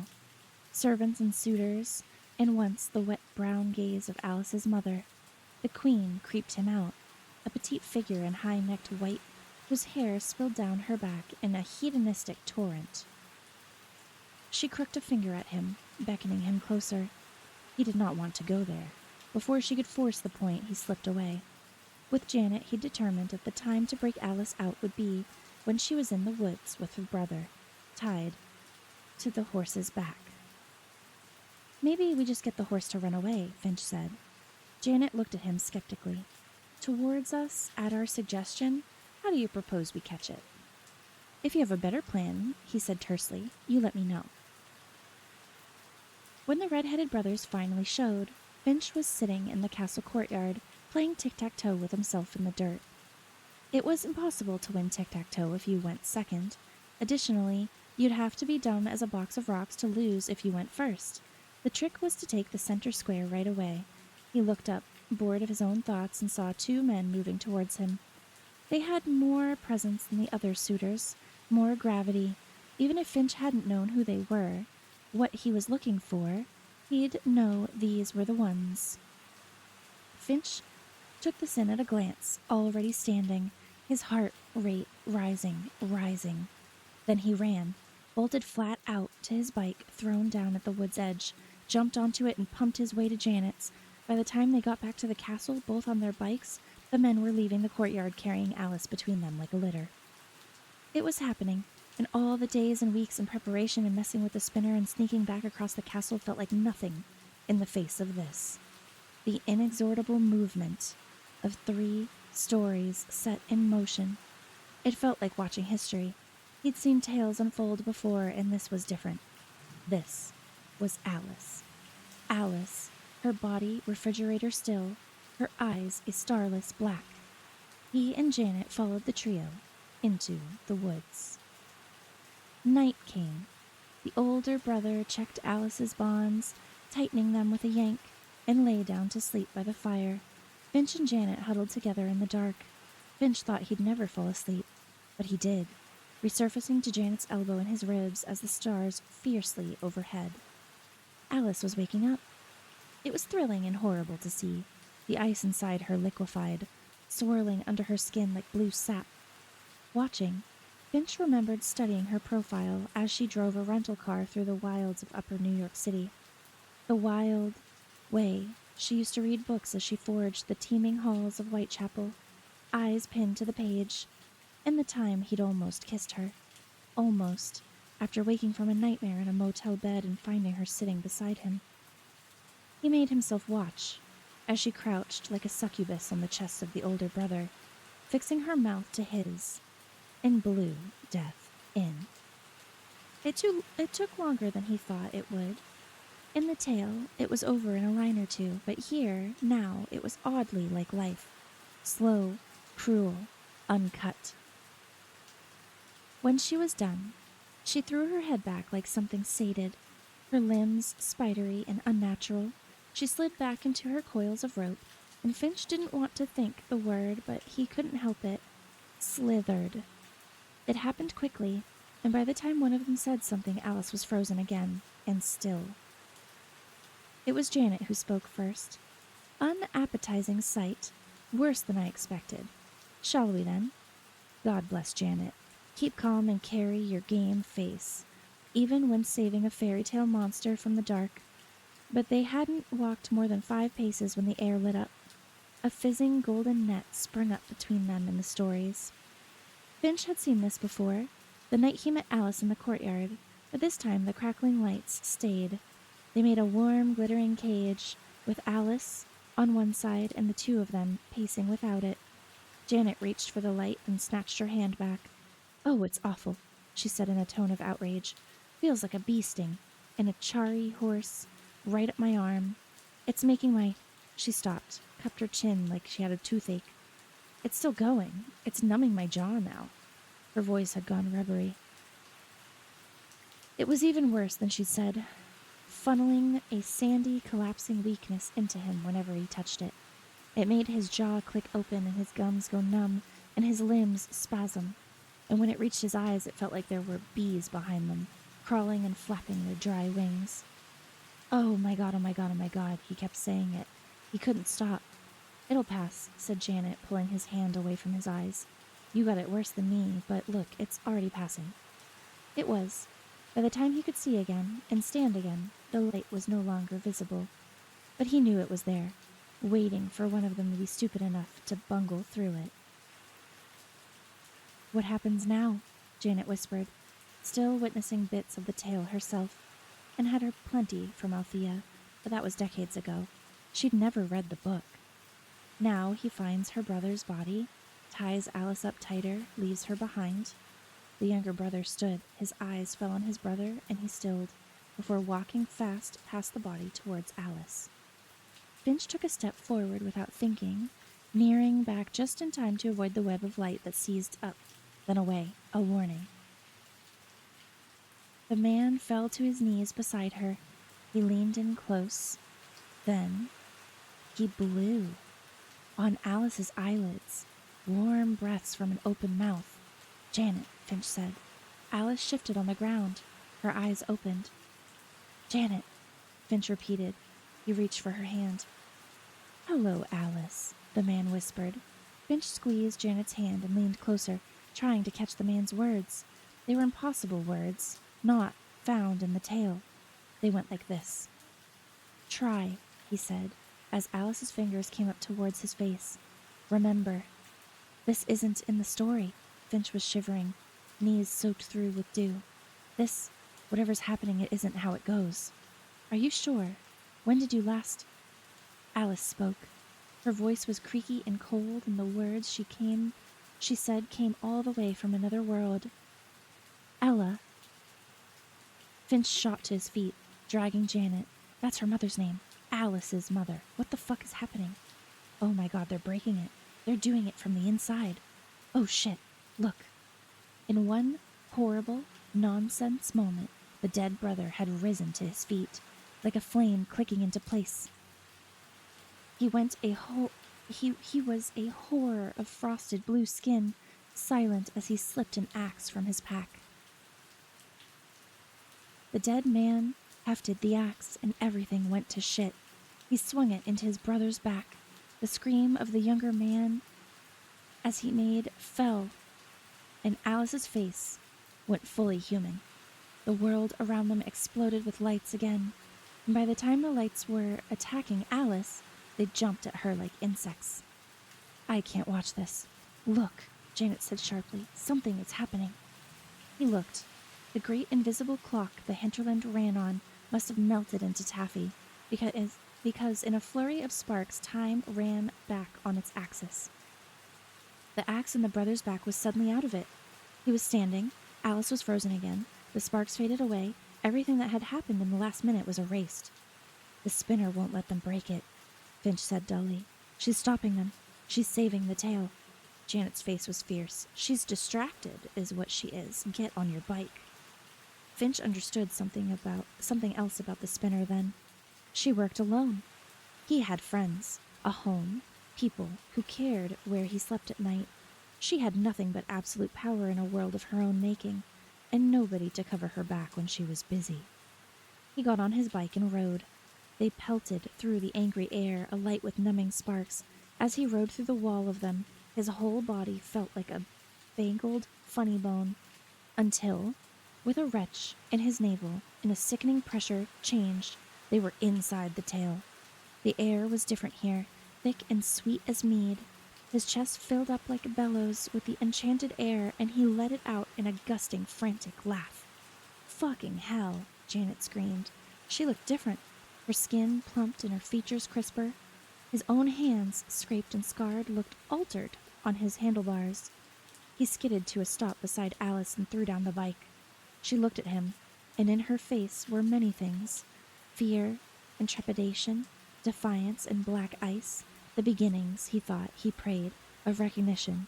There was so much he wanted to say to her. Yet her feet, he said, because it was the best way to begin, and Janet was going for her shoulders, but Finch wanted to be there first. For a moment, she was wide-eyed and yelling, and it seemed like they'd be able to lift her without trouble. And then she arched her back like something from The Exorcist and spat, twisting an arm free of his grip and drawing her nails across his chin. "Alice! God damn it, Alice!" And suddenly she knew him. The last of her alien caste dropped away, and she was Alice, with black eyes and a dirty princess dress and hair to her hips, but she was Alice. Her eyes were on him, impossible to read, and when he touched a hand to her face, the cold of it shocked him. And then he forced his eyes away, and they set themselves on the work of breaking her free from her tail, once and for all. And in the end, it was Alice who did it. Maybe it had to be. He would never forget the sight of her walking towards that sparking, venomous wall. She was a dark shape against the light. He couldn't see what she did exactly, but he thought she might just spoken to it, told it a story. Maybe. In a world where that was the only superpower that mattered. In that moment, he'd have followed her anywhere. In that moment, he saw her clear as day. The made parts and the parts that were hers alone. She was illuminated from the inside, so brave and broken and ferocious, you could have lit a fire off of her fingertips and cut your own tongue. Her words made a door in that wall, and then she led them through it. And that is the official end of the Night Country. Woof. Woof. Oh my god, claps. W's, crying, yeah, screaming, throwing up. Hi, Femboy, welcome in. Nice to see you. Welcome to the afterlife. Yeah, Alex, that's exactly how I feel. Thank you, thank you. Thank you, thank you. I need more. There is no more. Longest chapter of all time. I know. I don't know why they didn't just make that into its own thing. I guess maybe they didn't have the funds for it or something. It was insane though, right? It was so good. That was gnarly. Mm-hmm. Oh, I'm glad you guys like it so much. I'm obsessed with that story so much. Oh, I loved it too. Okay, let me change this back to Howl's Moving Castle because we are reading that tonight. Today. Today. There we go. Oh, I love it. Give me 25 of them, right? Oh, thank you for the head pat. Oh my gosh. Hold on. I'm going to do a whole ass posture check and stretch and everything. I'm doing the whole works before we get into the new book. Give me 3 of them. Ayo.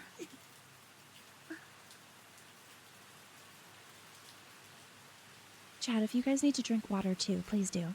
Hydrate with me, okay? Oh my god, Howl's Moving Castle, my beloved. Is there anyone in chat who has read the book? I'm still awake, new record. Mado! I'm glad you're still awake, Pookie.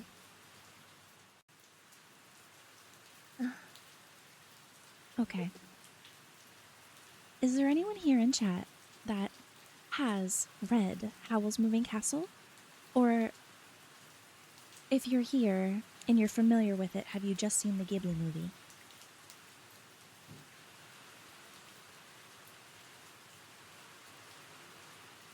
Just curious. I fear I've read Howl's Moving Castle too many times. I bought it a while back, but I haven't gotten a chance to read it. Okay. I've seen the movie, haven't read the book yet. Okay. So we have a range. That's good. Well, I will tell you that if you are a fan of the movie, you will enjoy the book. However, there are some fundamental differences between Howl in the movie and Howl in the book. I won't go too into detail with it, but you guys will notice it, okay? Okay, alright, okay. The moment we've been waiting for, chat. Oh, I'm excited. I know what you mean. It's a good one. When I first read this book, I didn't read this exact book, so... Oh, it has that new book smell, chat. It smells good. Okay. Are we ready to get started? Are we ready? Build some hype. Ready to read Howl's Moving Castle? Yes. Okay, good.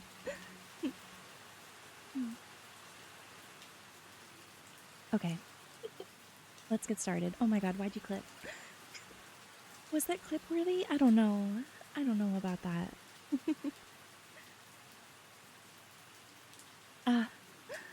Oh my gosh. Okay, chat. Are we ready?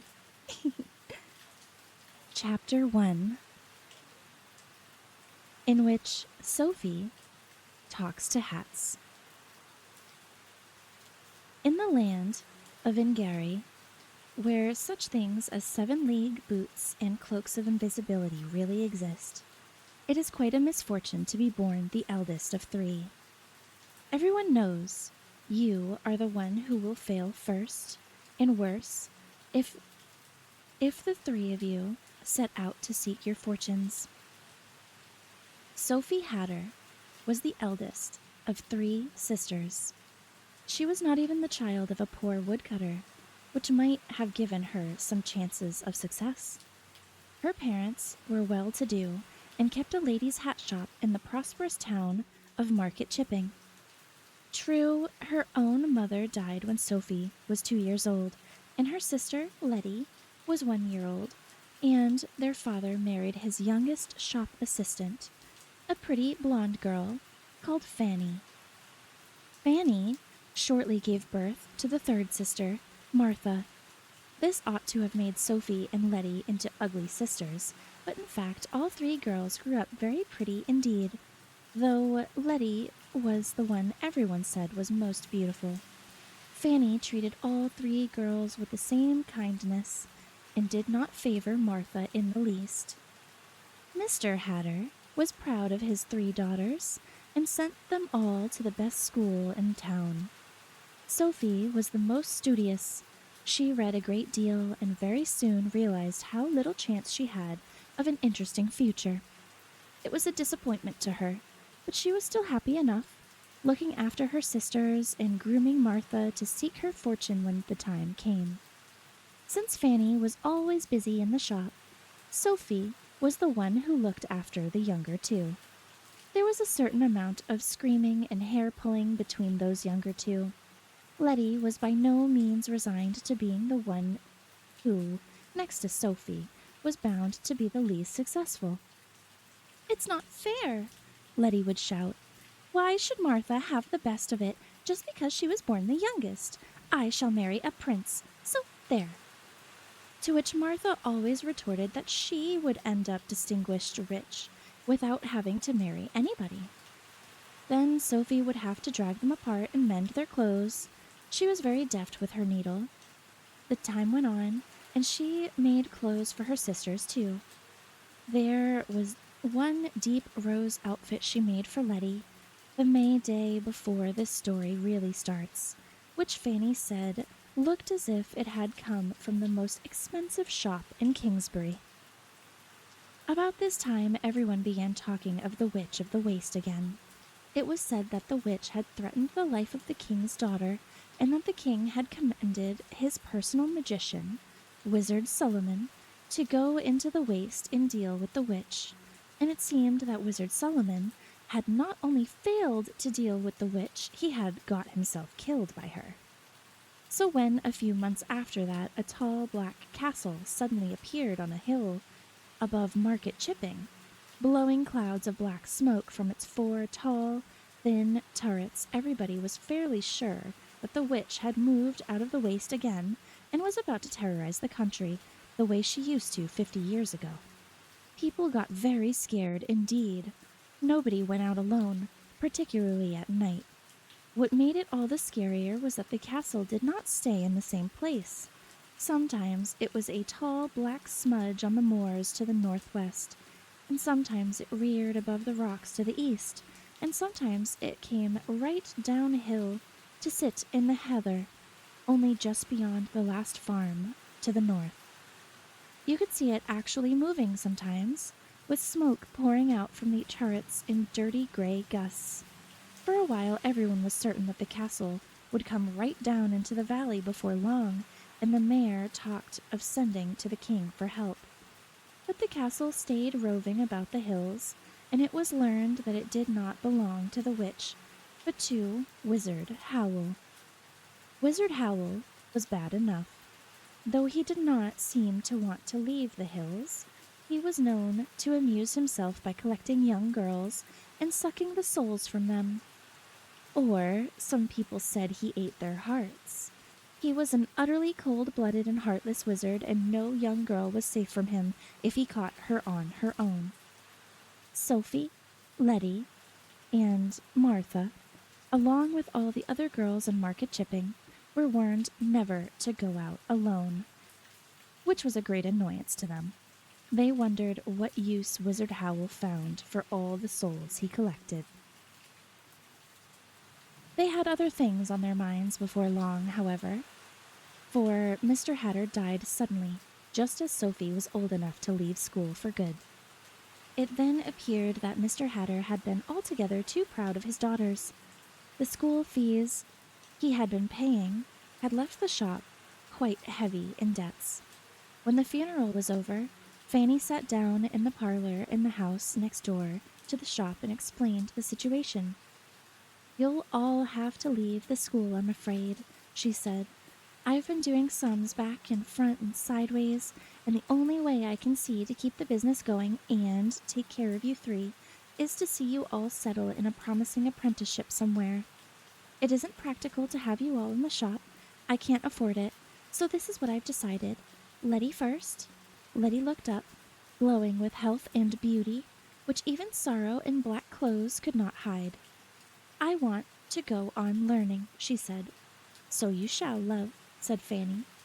"I've arranged for you to be apprentice to Cesare, the pastry cook in Market Sur. They've a name for treating their learners like kings and queens, and you should be very happy there, as well as learning a useful trade. Mrs. Cersei's a good customer and a good friend, and she's agreed to squeeze you in as a favor." Letty laughed in the way that showed she was not at all pleased. "Well, thank you," she said. "Isn't it lucky that I like cooking?" Fanny looked relieved. Letty could be awkwardly strong-minded at times. "Now, Martha," she said, I know you're full young to go out to work, so I've thought round for something that would give you a long, quiet apprenticeship and go on being useful to you wherever you decide to go. You know my old school friend, Annabel Fairfax?" Martha, who was slender and fair, fixed her big gray eyes on Fanny almost as strong-mindedly as Letty. "You mean the one who talks such a lot?" she said. "Isn't she a witch?" "Yes, with a lovely house and clients all over the Folding Valley," Fanny said eagerly. "She is a good woman, Martha. She'll teach you all she knows, and very likely introduce you to grand people she knows in Kingsbury. You'll be all set up in life when she's done with you." "She's a nice lady," Martha conceded. "All right." Sophie, listening, felt that Fanny had worked everything out just as it should be. Letty, as the second daughter, was never likely to come to much, so Fanny had put her where she might meet a handsome young apprentice and live happily ever after. Martha, who was bound to strike out and make her fortune, would have witchcraft and rich friends to help her. And as for Sophie herself, Sophie had no doubt what was coming. It did not surprise her when Fanny said, "Now, Sophie dear, it seems only right and just that you should inherit the hat shop when I retire, being the eldest as you are. So I've decided to take you on as apprentice myself, to give you a chance to learn the trade. How do you feel about that?"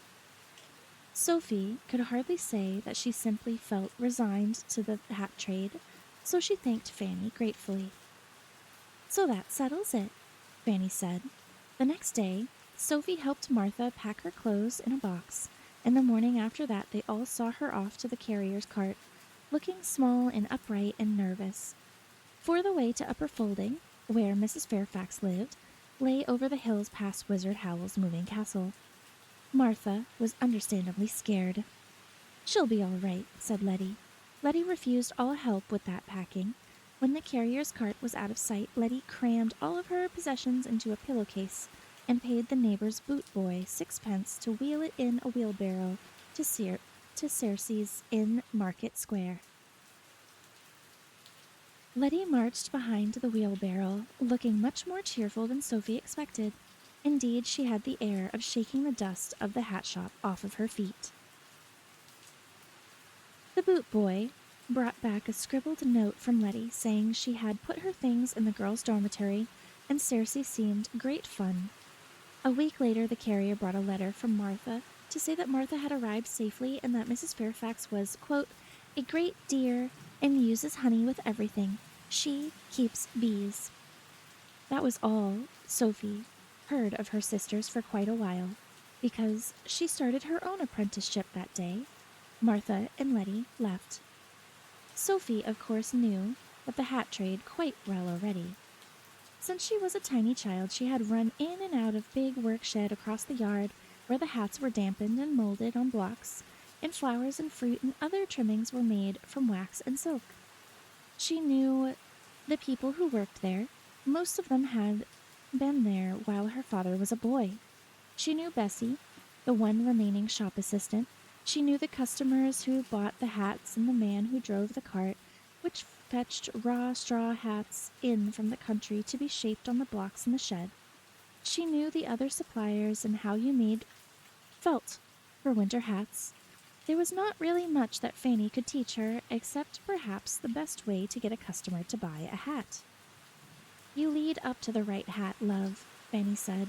Show them the ones that won't quite do first, so they know the difference as soon as they put the right one on. In fact, Sophie did not sell hats very much.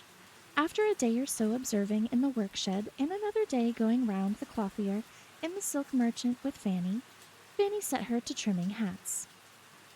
Sophie sat in a small alcove at the back of the shop, sewing roses to bonnets and veiling to velours, lining all of them with silk and arranging wax fruits and ribbons stylishly on the outsides. She was good at it. She quite liked doing it. But she felt isolated and a little dull. The workshop people were too old to be much fun, and besides, they treated her as someone apart who was going to inherit the business someday. Besides, Bessie treated her the same way. Bessie only talked, anyway, about the farmer she was going to marry the week after May Day. Sophie rather envied Fanny, who could bustle off to bargain with the silk merchants whenever she wanted. The most interesting thing was the talk from the customers. Nobody can buy a hat without gossiping. Sophie sat in her alcove and stitched and heard that the mayor never would eat green vegetables, and that Wizard Howl's castle had moved round to the cliffs again. Really, that man. Whisper, whisper, whisper. The voices always dropped low when they talked of Wizard Howl, but Sophie gathered that he had caught a girl down the valley last month. Bluebeard, she said, the whispers, and then became voices again to say that Jane Ferrer was a perfect disgrace the way she did her hair. That was the one who would never attract even Wizard Howl, let alone a respectable man. And then there would be a fleeting, fearful whisper about the Witch of the Waste. Sophie began to feel the Wizard Howl and the Witch of the Waste should get together. They seemed to be made for each other, one another. Someone ought to arrange a match, she remarked to the hat she was trimming at that moment. But by the end of the month, the gossip in the shop was suddenly all about Letty. Ceres, it seemed, was packed with gentlemen from morning to night, each one buying quantities of cakes and demanding to be served by Letty. She had had 10 proposals of marriage, ranging in quality from the mayor's son to the lad who swept the streets, and she had refused them all, saying she was too young to make up her mind yet. I call that sensible of her, Sophie said to the bonnet she was pleating into silk. Fanny was pleased with this news. I knew she'd be all right, she said happily. It occurred to Sophie that Fanny was glad Letty was no longer around. Letty's bad for custom, she told the bonnet, pleating away at mushroom-colored silk. She would make even you look glamorous, you dowdy old thing. Older ladies look at Letty in despair. Sophie talked to hats more and more as weeks went by. There was no one else much to talk to. Fanny was out bargaining or trying to whip up customers, much to the day, and Bessie was busy serving and telling everyone her wedding plans. Sophie got into the habit of putting each hat on its stand as she finished it, where it sat looking almost like a head without a body, and pausing while she told the hat what the body under it ought to be like. She flattered the hats a bit because you should flatter customers. You have mysterious allure, she told one that was all veiling with hidden twinkles. To a wide, creamy hat with roses under the brim, she said, you are going to have a merry money. Into a caterpillar green straw with a curly green feather, she said, you are young as a spring leaf. She told pink bonnets they had dimpled charm, and smart hats trimmed with velvet that they were witty. She told the mushroom-pleated bonnet, you have a heart of gold, and someone in a high position will see it and fall in love with you. This was because she was sorry for that particular bonnet. It looked so fussy and plain. Jane Ferrer came into the shop next day and bought it. Her hair did look a little strange, Sophie thought, peeping out of her alcove as if Jane had wound it around a poker. She seemed a pity she had chosen that bonnet, but everyone seemed to be buying hats and bonnets around then. Maybe it was Fanny's sales talk, or maybe it was spring coming on, but the hat trade was definitely picking up. Fanny began to say, a little guiltily, I think I shouldn't have been in such a hurry to get Martha and Letty placed out. At this rate we might have managed. There was so much custom as April drew on towards May Day that Sophie had to put on a demure gray dress and help in the shop too. But such was the demand that she was hard at trimming hats in between customers, and every evening she took them next door to the house, where she worked by lamplight, far into the night in order to have hats to sell the next day. Caterpillar green hats like the one in the mayor's wife had were much called for, and so were pink bonnets. Then, the week before May Day, someone came in and asked for one with the mushroom pleats like the one Jane Ferrer had been wearing when she ran off with Count of Cataract. That night, as she sewed, Sophie admitted to herself that her life was rather dull. Instead of talking to the hats, she tried each one on as she finished it and looked in the mirror. This was a mistake. The staid gray dress did not suit Sophie, particularly when her eyes were red-rimmed with sewing, and since her hair was a reddish straw color, neither did caterpillar green nor pink. The one with mushroom pleats simply made her look dreary, like an old maid, said Sophie. Not that she wanted to race off with counts like Jane Ferrer, or even fancied herself the town offering her marriage like Letty, but she wanted to do something. She was not sure what. That had been a bit more interesting to it than simply trimming hats. She thought she would find time next day to go and talk to Letty, but she did not go. Either she could not find the time, or she could not find the energy, or it seemed a great distance to Market Square, or she remembered that on her own she was in danger from Wizard Howl. Anyway, every day it seemed more difficult to go and see her sister. It was very odd. Sophie had always thought she was nearly as strong-minded as Letty, and now she was finding that there were some things she could only do when there were no excuses left. This is absurd, Sophie said. Market Square is only 2 streets away. If I run... And she swore to herself she would go round to Circe's when the hat shop was closed for May Day. Meanwhile, a new piece of gossip came into the shop.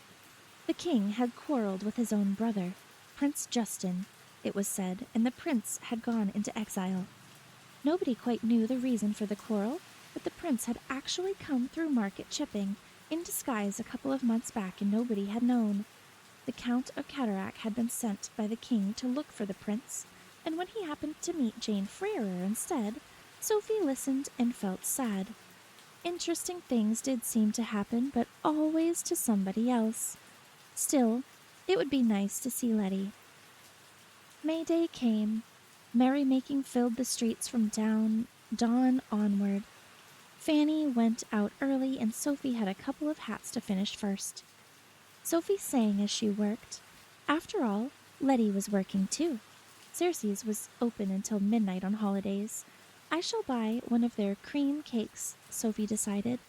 I haven't had one for ages. She watched people crowding past the windows in all kind of bright colors, People selling souvenirs, people walking on stilts, and felt really excited.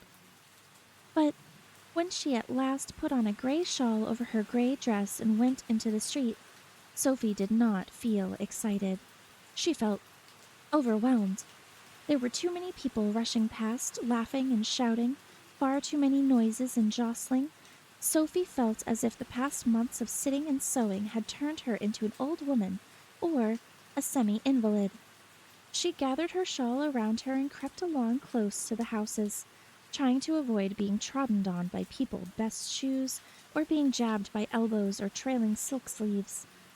When there came a sudden volley of banging from overhead somewhere, Sophie thought she was going to faint. She looked up and saw Wizard Howl's castle right down on the hillside above the town, so near it seemed to be sitting on the chimneys. Blue flames were shooting out of all four of the castle turrets, bringing balls of blue fire with them that exploded high in the sky, quite horrendously. Wizard Howl seemed to be offended by May Day, or maybe he was trying to join in his own fashion. Sophie was too terrified to care. She would have gone home, except that she was halfway to Cersei's by then, so she ran. What made me think I wanted my life to be interesting? She asked as she ran. I'd be far too scared. It comes of being the eldest of three. When she reached Market Square, it was worse, if possible. Most of the inns were in the square. Crowds of young men swaggered beerily to and fro, trailing cloaks and long sleeves and stamped buckled boots they would never have dreamed of wearing on a workday call, calling loud remarks and accosting girls. The girls strolled in fine pairs, ready to be accosted.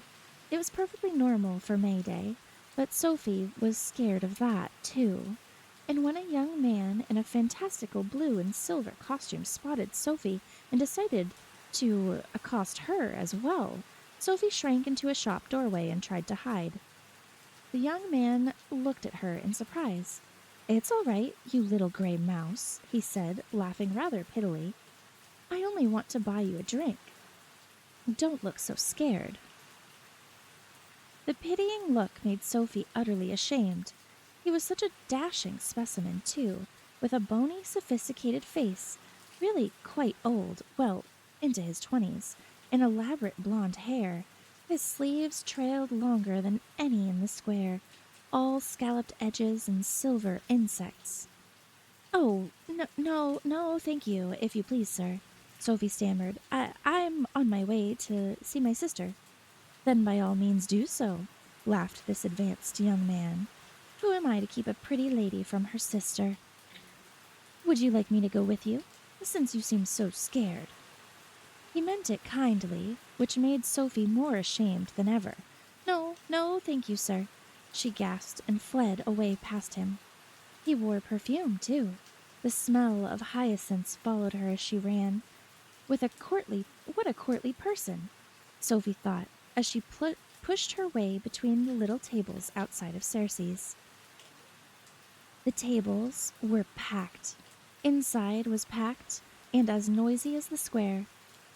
Sophie located Letty among the lines of assistants at the counter because of the group of evident farmers' sons leaning their elbows on it to shout remarks to her. Letty, prettier than ever, and perhaps a little thinner, was putting cakes into bags as fast as she could go, giving each bag a deft little twist and looking back under her elbow with a smile and an answer for each bag she twisted.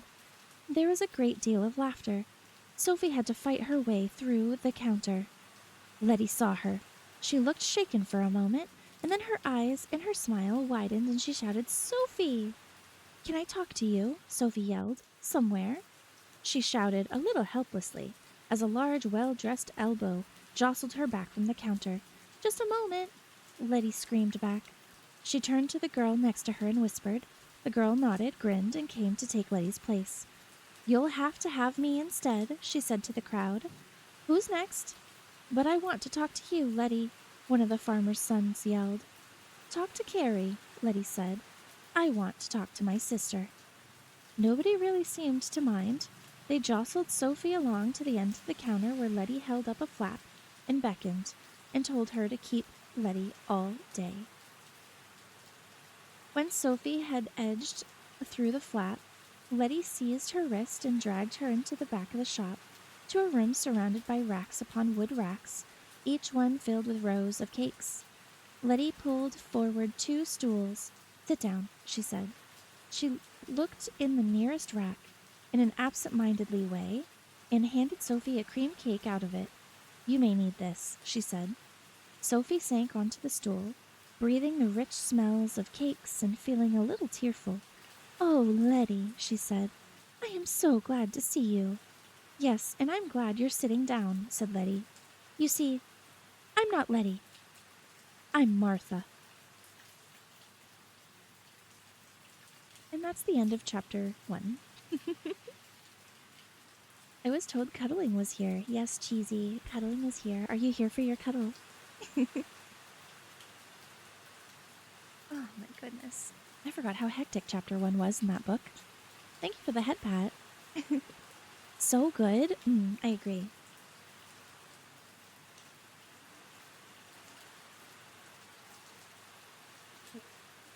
Yes, please. Oh.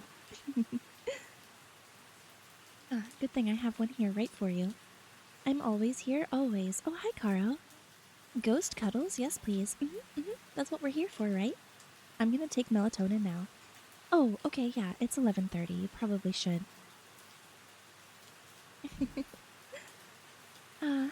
Okay. Are we ready for chapter 2? Hope the book's been good. Sorry I missed a lot, but I just got home. Oh no, that's totally fine. That's totally okay. Thank you for coming back. Otherwise, I'd want to stay up with you. Oh, I know. You guys have work in the morning. I totally get it, Luke. I totally get it. I'm currently multitasking while listening. I'm sitting and just enjoying this. Aw, that's okay. Don't worry about talking too much. It's totally fine. Thank you guys for listening. Oh, hi, Dynamic. Hello. I can try to stay for a bit. I might have to go again because of a bad headache. Oh, no, please. Please take your time. If you have a headache, please go rest.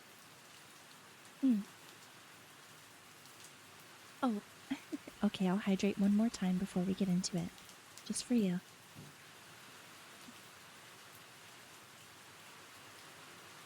Okay, chat. Oh, it's my pleasure always, darling. Oh, you're so nice to me. Thank you. Okay, let's get into chapter 2. Chapter 2, in which Sophie is compelled to seek her fortune. What? Sophie stared at the girl on the stool opposite her. She looked just like Letty. She was wearing Letty's second-best blue dress, a wonderful blue that suited her perfectly. She had Letty's dark hair and blue eyes. "I am Martha," said her sister. "What did you catch cutting up Letty's silk drawers?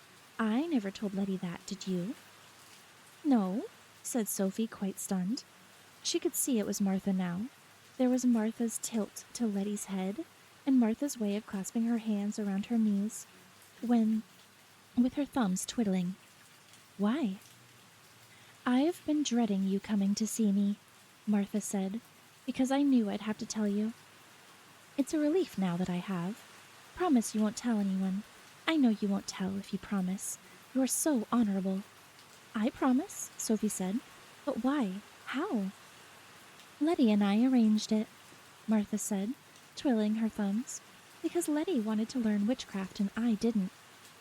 Letty's got brains, and I want a fortune where she can use them.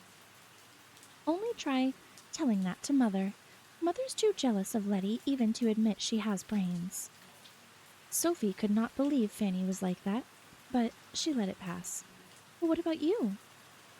"Eat your cake," said Martha. "It's good. Oh, yes, I can be clever too. It only took me 2 weeks at Miss Fairfax's to find the spell we're using. I got up at night and read her books secretly. And it was really easy. Then I asked if I could visit my family, and Mrs. Fairfax said yes, She's a dear. She thought I was homesick, so I took the spell and came here, and Letty went back to Mrs. Fairfax pretending to be me. The difficult part was the first week, when I didn't know all the things I was supposed to know. It was awful, but I discovered that people like me. They do, you know, if you like them. And then it was all right. And Mrs. Fairfax hasn't kicked Letty out, so I suppose she's managing to. Sophie chomped at cake that she was not really tasting. But what made you want to do this? Martha rocked on her stool, grinning all over Letty's face, twirling her thumbs in a happy pink whirl. I wanted to get married and have 10 children.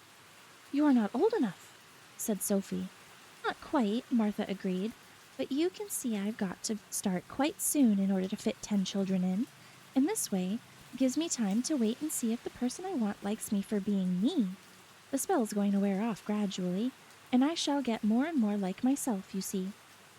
Sophie was so astonished that she finished her cake without noticing what kind it had been. Why 10 children? Because that's how many I want, said Martha. I never knew.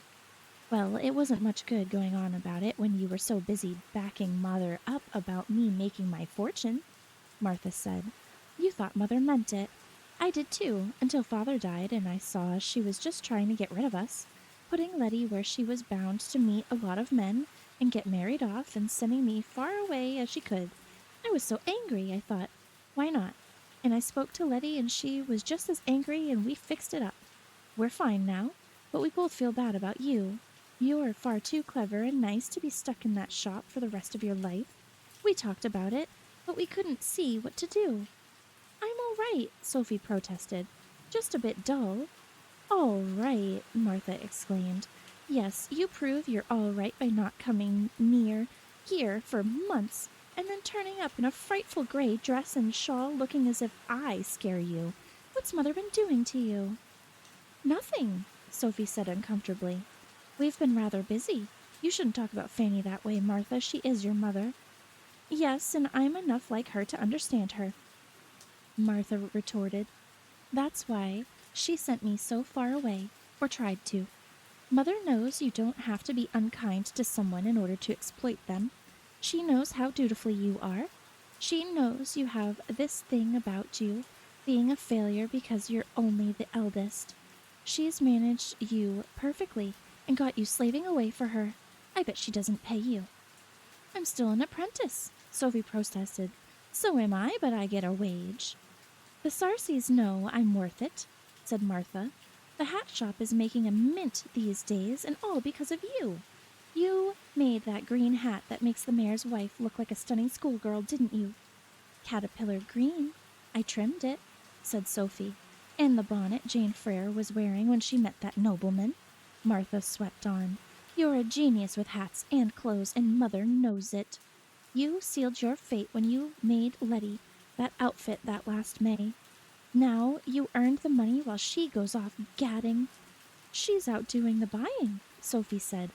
Buying, Martha cried. Her thumbs whirled. That takes half morning. I've seen her, Sophie, and heard the talk. She's off in a hired carriage and new clothes on your earnings, visiting all the mansions down the valley. They're saying she's going to buy the big place down on Vale End and set up in style. And where are you? Well, Fanny's entitled to some pleasures after all. Her hard working is bringing us up, Sophie said. I suppose I'll inherit the shop. What a fate, Martha exclaimed. Listen. But at that moment, 2 empty cake racks were pulled away at the other end of the room, and an apprentice stuck his head from the back door. Thought I heard your voice in here, Letty, he said, grinning in the most friendly and flirtatious way. The new baking's just up. Tell them. His head, curly and somewhat flowery, disappeared again. Sophie thought he looked a nice lad. She longed to ask if he was the one Martha really liked, but she did not get a chance. Martha sprang up in a hurry, still talking. I must get the girls to carry all these through to the shop, she said. Help me with the one on the end, on this one. She dragged out the nearest rack, and Sophie helped her hump it past the door into the roaring, busy shop. You must do something about yourself, Sophie, Martha panted as she went. Letty kept saying she didn't know what would happen to you if we weren't around to give you some self-respect, and she was right to be worried. In the shop, Mrs. Cersei seized the rack from them in both massive arms, yelling instructions and a line of people rushing away past Martha to fetch more. Sophie yelled goodbye and slipped away in the bustle. It did not seem right to take up more of Martha's time. Besides, she wanted to be alone to think. She ran home. There were fireworks now, going up from the field by the river where the fair was, competing with the blue bangs from Howl's castle. Sophie felt more like an invalid than ever. She thought and thought most of the following week, and all that happened was that she became confused and discontented. Things just did not seem to be the way she thought they were. She was amazed at Letty and Martha. She had misunderstood them for years, but she could not believe Fanny was the kind of woman Martha said. There was a lot of time for thinking, because Bessie dully left to be married and Sophie was mostly alone in the shop. Fanny did seem to be out a lot, gadding or not, and trade was slack after May Day. After 3 days, Sophie plucked up courage to ask Fanny, "Shouldn't I be earning a wage?" "Of course, my love, with all you do," Fanny answered warmly, fixing on a rose-trimmed hat in front of the shop mirror. "We'll see about it as soon as I've done the accountants this evening." Then she went out and did not come back until Sophie had shut the shop and taken the day's hats through to the house to trim. Sophie, at first, felt mean to have listened to Martha, but when Fanny did not mention a wage, either that evening or any time later that week, Sophie began to think that Martha had been right. "Maybe I am being exploited," she told a hat that she was trimming with red silk and a bunch of wax cherries. "But someone has to do this, or there will be no hats at all to sell." She finished that hat and started on a stark black and white one, very modish, and a quite new thought came to her. "Does it matter if there are no hats to sell?" she asked it. She looked round the assembled hats on stands or waiting in a heap to be trimmed. "What good are you all?" she asked them. "You certainly aren't doing me a scrap of good." And she was within an ace of leaving the house and setting out to seek her own fortune, until she remembered she was the eldest and there was no point. She took up the hat again, sighing. She was still discontented, alone in the shop next morning, when a very plain young woman customer stormed in, whirling a pleated mushroom bonnet by its ribbons. "Look at this," the young lady shrieked. "You told me this was the same as the bonnet Jane Frere was wearing when she met the Count, and you lied. Nothing had happened to me at all." "I'm not surprised," Sophie said before she had caught up with herself. "If you're not fool enough to wear the bonnet with a face like that, you wouldn't have the wit to spot the king himself if he came begging, if he hadn't turned to stone first just at the sight of you." The customer glared, and then she threw the bonnet at Sophie and stormed out of the shop. Sophie carefully crammed the bonnet into the wastebasket, panting, rather. The rule was, lose your temper, lose a customer. She had just proved that rule. It troubled her to realize how very enjoyable it had been. Sophie had no time to recover. There was the sound of wheels and horse hooves and a carriage darkening the windows. The shop bell clanged and the grandest customer she had ever seen sailed in, with a sable wrap drooping from her elbows and diamonds winking all over her dense black dress. Sophie's eyes went to the lady's wide hat first. Real ostrich plumes, dyed to reflect the pink and greens and blues winking in the diamonds and yet still look black. This was a wealthy hat. The lady's face was carefully beautiful.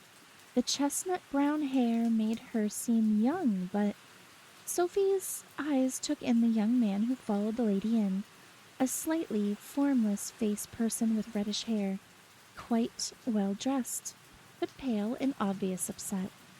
She stared at Sophie with a kind of beseeching horror. He was clearly younger than the lady. Sophie was puzzled. "Miss Hatter," the lady asked in a musical but commanding voice. Yes, said Sophie. The man looked more upset than ever.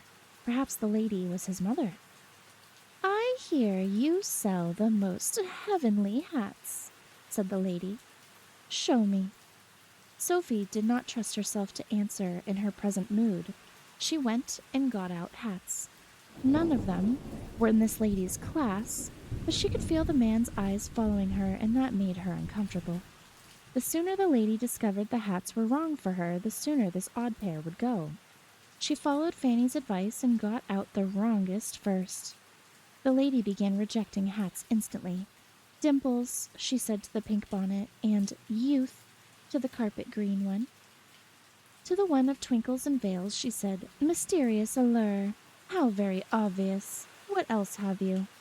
Sophie got out the modish black and white one, which was the only hat even remotely likely to interest this woman. The lady looked at it with contempt. This one doesn't do anything for anybody. You're wasting my time, Miss Hatter. Only because you came in and asked for hats, Sophie said. This is only a small shop in a small town, madame. Why did you... Behind the lady, the man gasped and seemed to be trying to signal warningly. Bother to come in, Sophie finished, wondering what was going on. I always bother when somebody tries to set themselves up against the witch of the waste, said the lady. I've heard of you, Miss Hatter, and I don't care for your competition or your attitude. I came to put a stop to you. There. She spread out her hand in a flinging motion towards Sophie's face. You mean you're the witch of the waste? Sophie quivered. Her voice seemed to have gone strange with fear and astonishment. I am, said the lady, and let that teach you to meddle with things that belong to me. I don't think I did. There must be some mistake, Sophie croaked. The man was now staring at her in utter horror, though she could not see why. No mistake, Miss Hatter, said the witch. Come, Gaston. She turned and swept to the shop door. While the man was humbly opening it for her, she turned back to Sophie. By the way, you won't be able to tell anyone you're under a spell, she said. The shop door tolled like a funeral bell as she left. Sophie put her hands to her face, wondering what the man had stared at. She felt soft, leathery wrinkles. She looked at her hands. They were wrinkled too, and skinny, with large veins in the backs and knuckles like knobs. She pulled her gray skirt along her legs and looked down at skinny, decrepit ankles and feet, which had made her shoes all knobbly. They were the legs of someone about 90, and they seemed to be real. Sophie got herself to the mirror and found she had to hobble.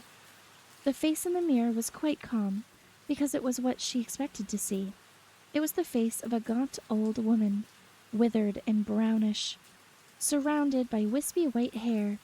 Her own eyes, yellow and watery, stared out at her, looking rather tragic. Don't worry, old thing, Sophie said to the face. You look quite healthy. Besides, this is much more like you really are.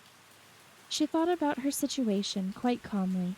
Everything seemed to have gone calm and remote. She was not even particularly angry with the Witch of the Waste.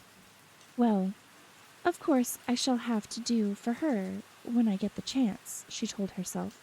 But meanwhile, if Letty and Martha can still stand being one another, I can stand being like this.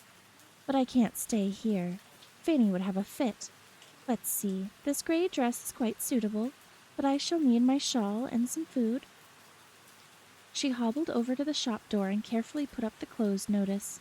Her joints creaked as she moved. She had to walk bowed and slow, but she was relieved to discover that she was quite a hale old woman. She did not feel weak or ill, just stiff.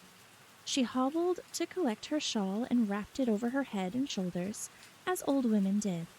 Then she shuffled through into the house, where she collected her purse with a few coins in it, and a parcel of bread and cheese. She let herself out of the house, carefully hiding the key in the usual place, and hobbled away down the street, surprised at how calm she still felt. She did wonder if she should say goodbye to Martha, but she did not like the idea of Martha knowing her. It was best to just go. Sophie decided she would write to both her sisters when she got wherever she was going, and shuffled on, through the field where the friar had been, over the bridge and on to the country lanes beyond. It was a warm spring day. Sophie discovered that being a crone did not stop her from enjoying the sights and smells of May in the hedgerows. Through the sight was a little, though the sight was a little blurred. Her back began to ache. She hobbled sturdily enough, but she needed a stick. She searched the hedges as she went for a loose stake of some kind. Evidently her eyes were not as good as they had been. She thought she saw a stick a mile or so on, but when she hauled on it proved to be the bottom end of an old scarecrow someone had thrown into the hedges. Sophie heaved the thing upright. It had a withered turnip for a face. Sophie found she had some fellow feeling for it. Instead of pulling it to pieces and taking the stick, she stuck it between two branches of the hedge so that it stood looming and rakish above the May, with the tattered sleeves on its stick arms fluttering over the hedge. "There," she said, and her cracked old voice surprised her into giving a cracked old laugh. "Neither of us are up to much, are we, my old friend? Maybe you'll get back to your field if I leave you where people can see you." She set off up the lane again, but a thought struck her and she turned back. "Now, if I wasn't doomed to failure because of my position in the family," she told the scarecrow, "you could come to life and offer me help in making my fortune. But I wish you luck anyway." She cackled again as she walked on. Perhaps she was a little mad, but then old women often were. She found a stick an hour or so later, when she sat down on the bank to rest and eat her bread and cheese. There were noises in the hedges behind her, little strangled squeakings followed by heavings that shook many petals off of the hedge. Sophie crawled on her bony knees to peer past the leaves and flowers and thorns into the inside of the hedge, and discovered a thin, gray dog in there. It was hopeless, trapped by a stout stick, which had somehow got twisted into a rope that was tied around its neck. The stick had wedged itself between two branches in the hedge so that the dog could barely move. It rolled its eyes wildly as Sophie peered face. As a girl, Sophie was scared of all dogs. Even as an old woman, she was quite alarmed by the 2 rows of white fangs in the creature's open jaw. But, she said to herself, the way I am now, it's scarcely worth worrying about, and felt in her sewing pocket for her scissors. She reached into the hedge with the scissors and sawed away at the rope around the dog's neck. The dog was very wild. It flinched away from her and growled, but Sophie sawed bravely on. "You'll starve or throttle to death, my friend," she said to the dog in a cracked old voice, "unless you let me cut you loose. In fact, I think someone has tried to throttle you already. Maybe that accounts for your wildness." The rope had been tied quite tight around the dog's neck, and the stick had been twisted vigorously into it. It took a lot of sawing before the rope parted and the dog was able to drag itself out from under the stick. "Would you like some bread and cheese?" Sophie asked it then. But the dog just growled at her, forced its way out through the opposite side of the hedge, and slunk away. "There's gratitude for you," Sophie said, rubbing her prickled arms. "But you left me a gift in spite of yourself." She pulled the stick that had trapped the dog out of the hedge and found it was a proper walking stick, well trimmed and tipped with iron. Sophie finished her bread and cheese and set off walking again. The lane became steeper and steeper, and she found the stick a great help. It was also something to talk to. Sophie thumped along with a will, chatting to her stick.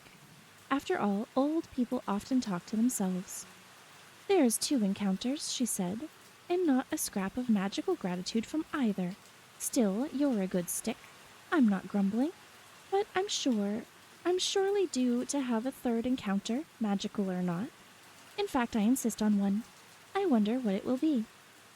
The third encounter came towards the end of the afternoon when Sophie had worked her way quite high into the hills. A countryman came whistling down the lane towards her. A shepherd, Sophie thought, going home after seeing to his sheep. He was a well-set-up young fellow of 40 or so. Gracious, Sophie said to herself. This morning I'd have seen him as an old man. How one's point of view does alter. When the shepherd saw Sophie mumbling to herself, he moved rather carefully over to the other side of the lane and called out with great heartiness, "Good evening to you, mother. Where are you off to?" "Mother," said Sophie. "I'm not your mother, young man." "A manner of speaking," the shepherd said, edging along again against the opposite hedge. "I was only meaning a polite inquiry, seeing you walking into the hills at the end of the day. You won't get down into Upper Folding before nightfall, will you?" Sophie had not considered this. She stood in the road and thought about it. "It doesn't matter, really," she said, half to herself. "You can't be fussy when you're off to seek your fortune." "Can't you indeed, mother?" said the shepherd. He had now edged himself downhill of Sophie and seemed to feel better for it. "Then I wish you good luck, mother, provided your fortune doesn't have nothing to do with charming folks' cattle." And he took off down the road in great strides, almost running, but not quite. Sophie stared after him indignantly. "He thought I was a witch," she said to her stick. She had half a mind to scare the shepherd by shouting nasty things after him, but that seemed a little unkind. She plugged on uphill, mumbling. Shortly, the hedges gave way to bare bark and the land beyond became heathery upland, with a lot of steepness beyond the covered with yellow, rattling grass. Sophie kept grimly on. By now her knobbly old feet ached in her back and her knees. She became too tired to mumble and simply plugged on, panting, until the sun was quite low, and all at once became quite clear to Sophie that she could not walk a step further. She collapsed onto a stone by the wayside, wondering what she would do now. "The only fortune I can think of is a comfortable chair," she gasped. The stone proved to be on a sort of headland, which gave Sophie a magnificent view of the way she had come.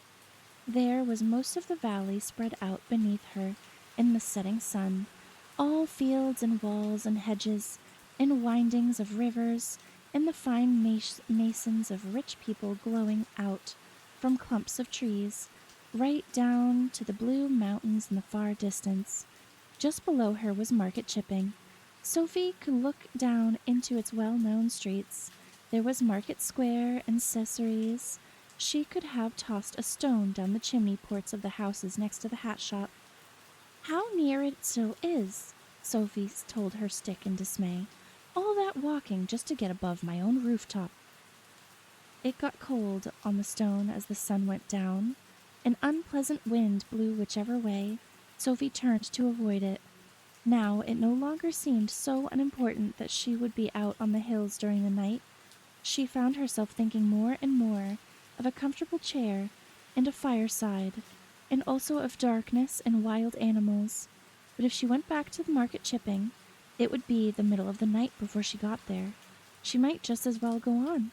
She sighed and stood up, creaking. It was awful. She ached all over. "I never realized before what old people had to put up with," she panted as she labored uphill. "Still, I don't think wolves will eat me. I must be far too dry and tough, that's one's comfort." Night was coming down fast now, and heathery uplands were blue-gray. The wind was sharper. Sophie's panting and the creaking of her limbs were so loud in her ears that it took her a while to notice the sum of the grinding and puffing was not coming from her at all. She looked up, blurrily. Wizard Howl's castle was rumbling and bumping towards her across the moorland. Black smoke was blowing up in clouds from behind its black battlements. It looked tall and thin and heavy and ugly and very sinister indeed. Sophie leaned on her stick and watched it. She was not particularly frightened. She wondered how it moved, but the main thing in her mind was that all that smoke must mean a large fireside somewhere inside those tall black walls. Well, why not? She said to her stick. Wizard Howl is not likely to want my soul for his collection. He takes only young girls. She raised her stick and waved it imperiously at the castle. Stop! She shrieked. The castle, obediently, came to a rumbling, grinding halt, about 50 feet upwards from her. Sophie felt rather gratified as she hobbled towards it. And that's the end of chapter 2.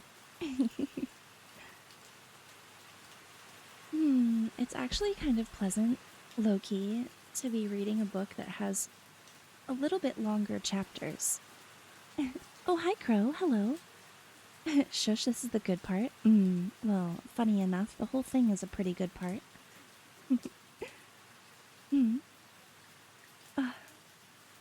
Gosh, I love this story so much. Already, I'm sure if you guys are only familiar with the movie and nothing else, already I'm sure you can tell that there's differences. The whole thing is amazing. Exactly right. Also, hi, welcome in. I should rest my eyes. Aw, Lukey, darling, if you need to rest your eyes, please do. It's totally okay. I understand. It is midnight now and you have to work tomorrow. When does Ghostie get a moving castle? I don't know. That's a good question. I would love to have one. I can't really leave my graveyard, so if I had a moving castle, that would be very nice. I also have to work. Oh, well, if you guys have to leave, please, it's okay. It really is. Okay, good night, Cassie. Good night, chat. Good night, Luke. Please rest well for me, okay? Okay, let me adjust my seat really quick.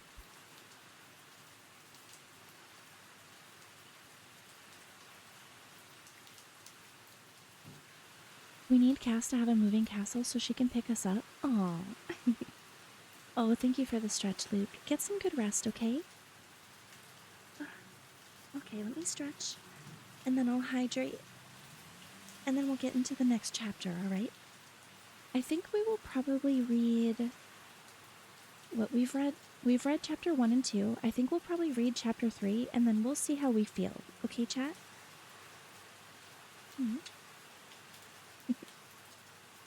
I'll be okay. Alright, okay. Thank you for the head pat, Will. Nice to see you.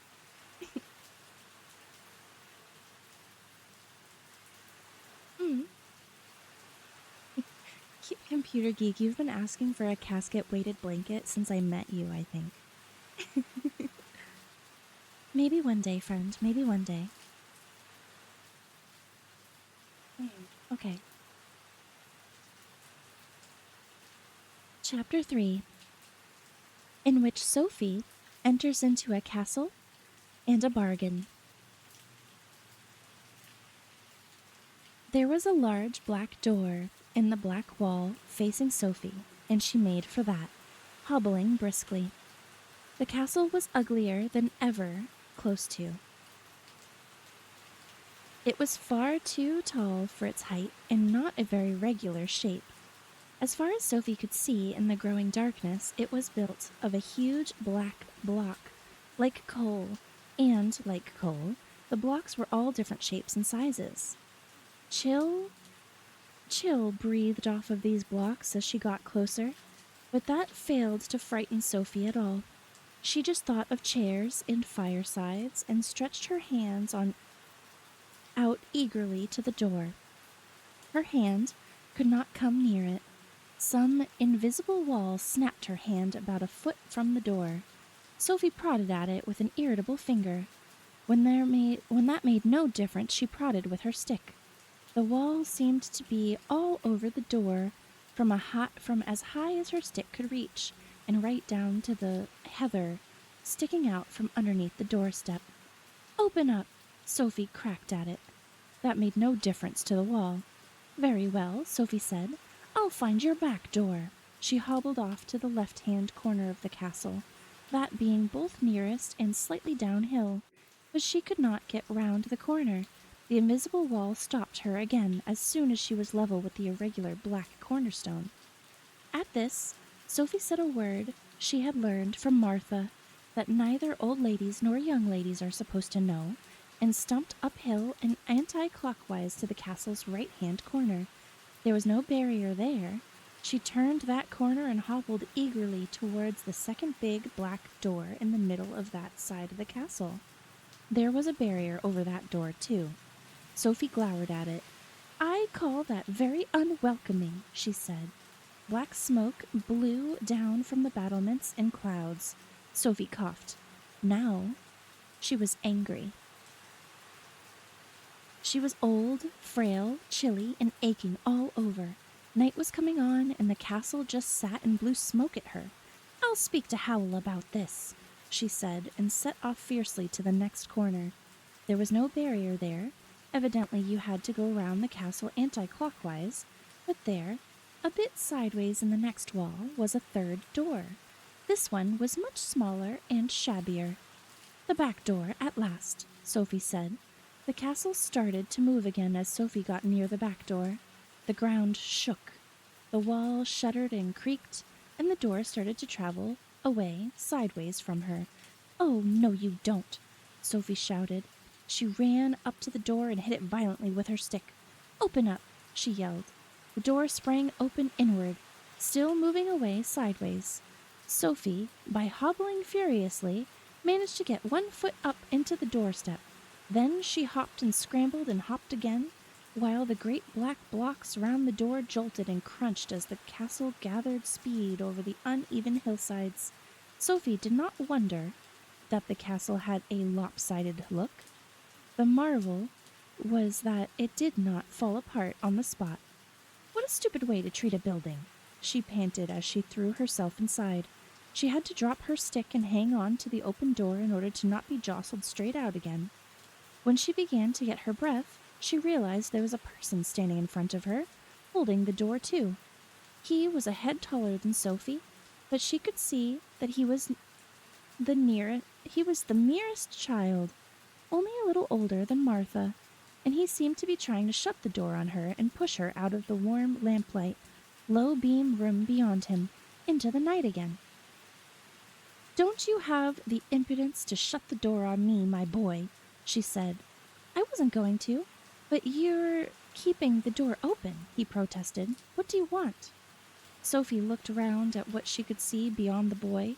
There was a number of probably wizardly things hanging from the beams. Strings of onions, bunches of herbs, and bundles of strange roots. There were also definitely wizardly things, like leather books, crooked bottles, and an old, brown, grinning human skull.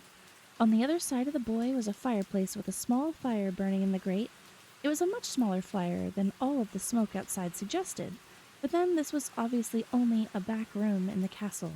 Much more important to Sophie, this fire had reached the glowing rosy stage, with little blue flames dancing on the logs, and placed beside it in the warmest position was a low chair with a cushion on it. Sophie pushed the boy aside and dived for that chair. "Ah, my fortune," she said, settling herself comfortably in it. It was bliss. The fire warmed her aches and the chair supported her back, and she knew that if anyone wanted to turn her out now, they were going to have to use extreme and violent magic to do it. The boy shut the door.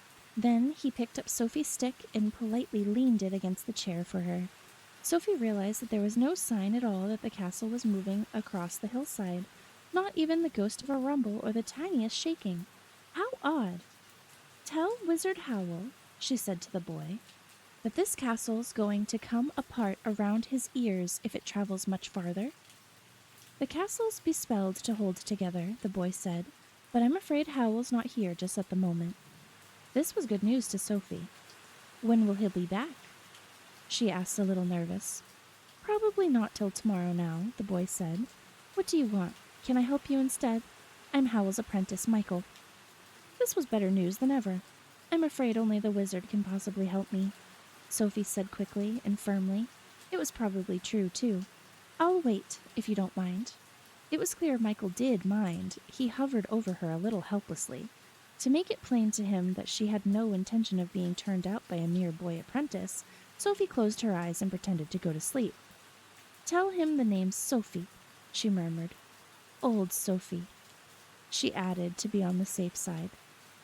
"That will probably mean waiting all night," Michael said. Since this was exactly what Sophie wanted, she pretended not to hear. In fact, she almost certainly fell into a swift doze. She was so tired from all that walking.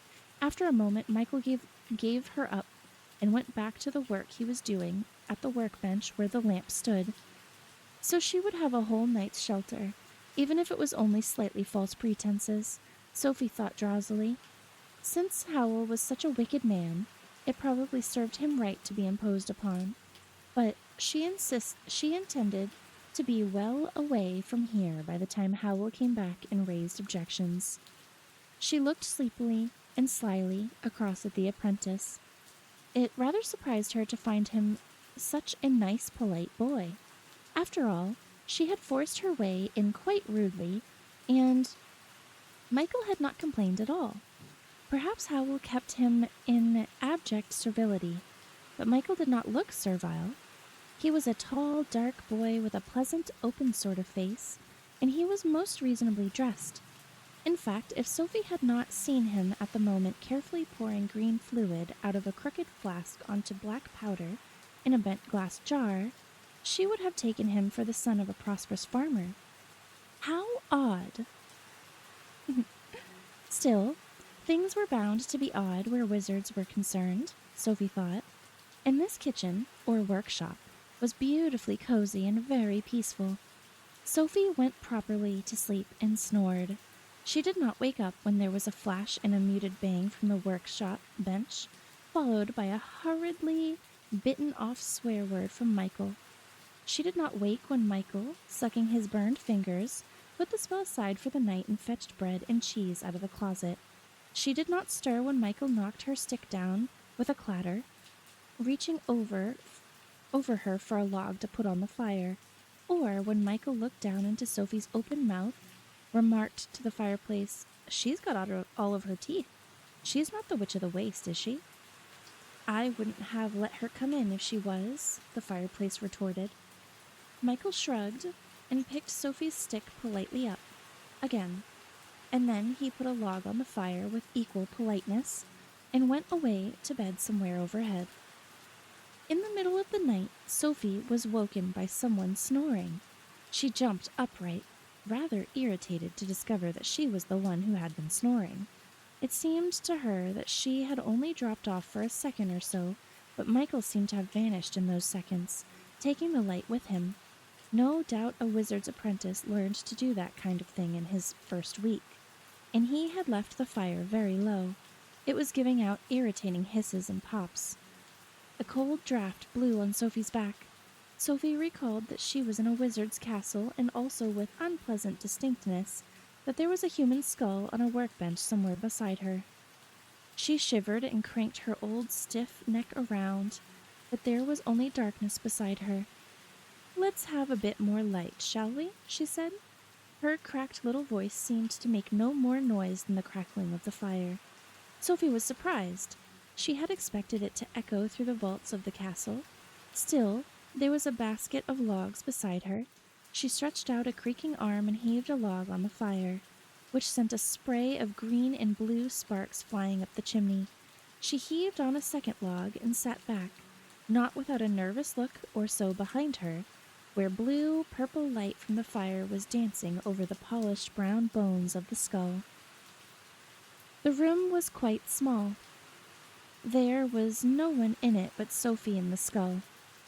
"He's got both feet in the grave, and I've only got one," she consoled herself. She turned back to the fire, which was now flaring up into blue and green flames. "Must be salt in that wood," Sophie murmured.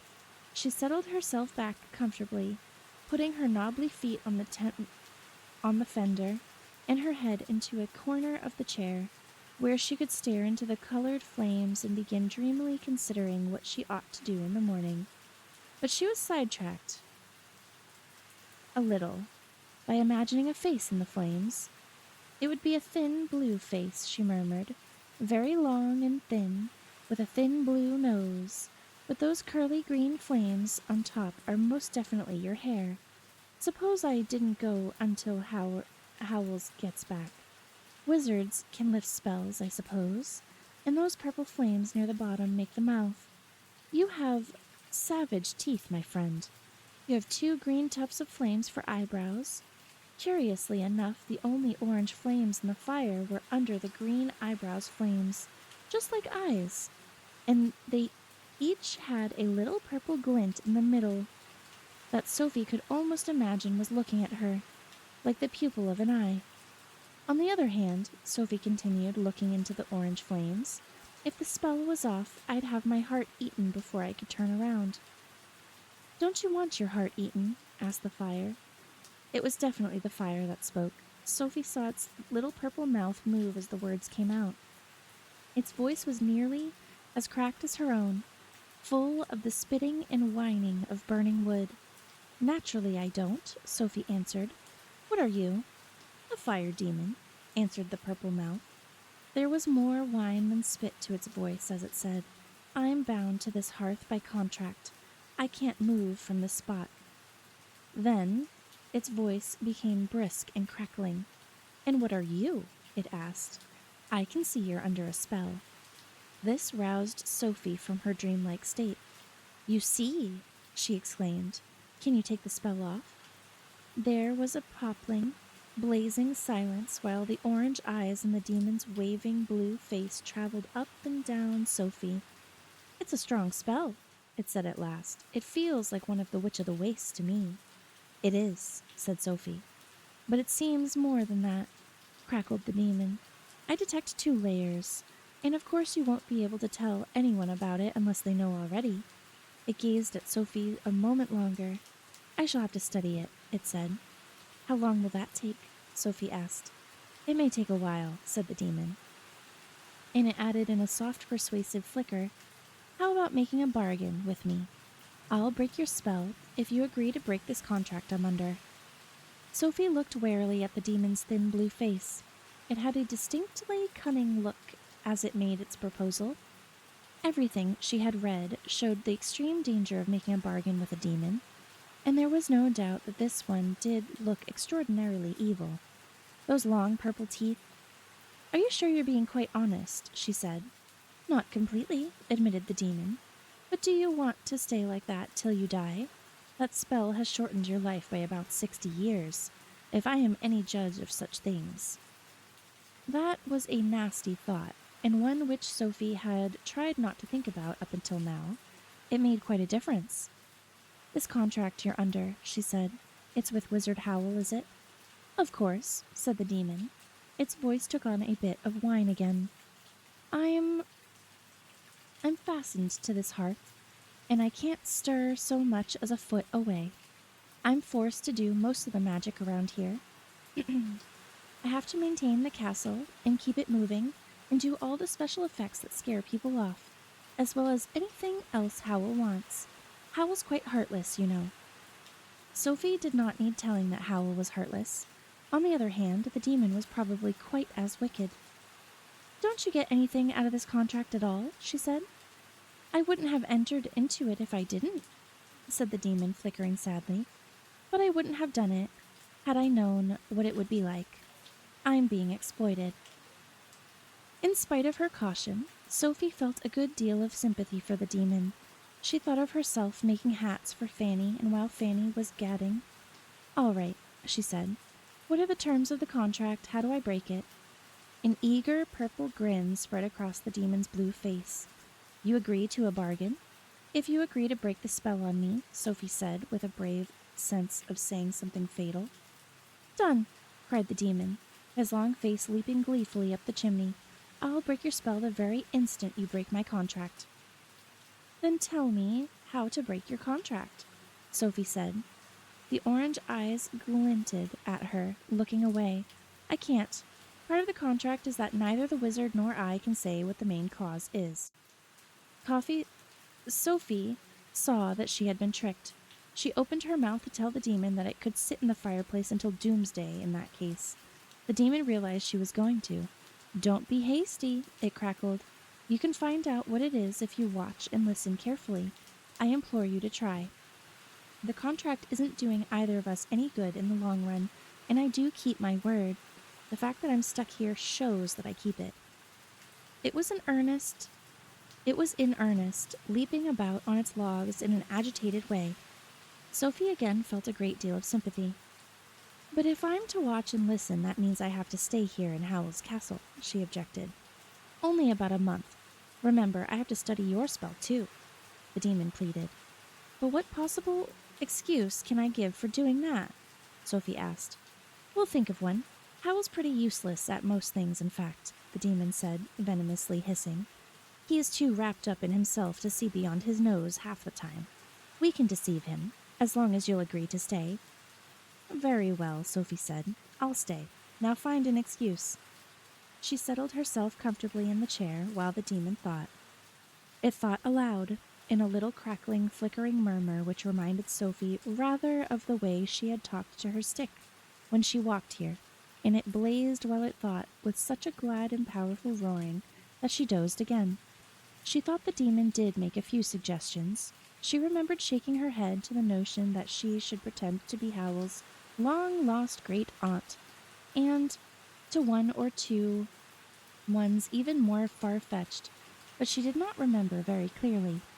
The demon at length fell to singing a gentle, flickering little song. It was not in any language Sophie knew, or she thought not, until she distinctly heard the words saucepan in it several times, and it was a very sleepy sounding. Sophie fell into a deep sleep with a slight suspicion that she was being bewitched now, as well as beguiled. But it did not bother her particularly. She would be free of the spell soon. And that was the end of chapter 3. Gosh. It's kind of crazy to see what the book looks like when you close it and you look at the pages and we just finished 3 chapters, right? But we're about a fourth of the way through the book, which is crazy. It makes you think that maybe the chapters in the beginning of the book are much longer than the chapters at the end. Very possible, very possible. Oh gosh, and it's already 12:30.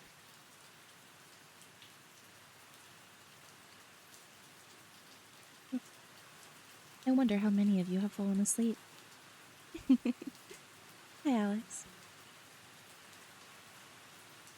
Oh my goodness.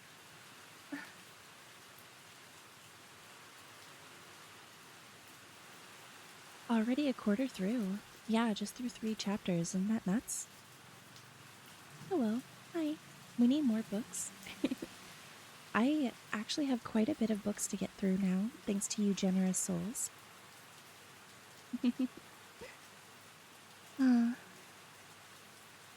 It has already been 3 hours. That is not so. Books? Yeah, I have lots of books.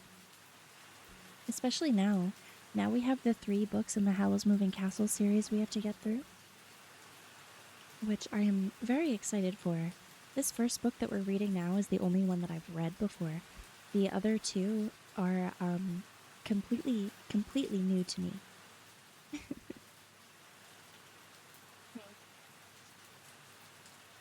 Should we read one more chapter? Let me see how long chapter 4 is.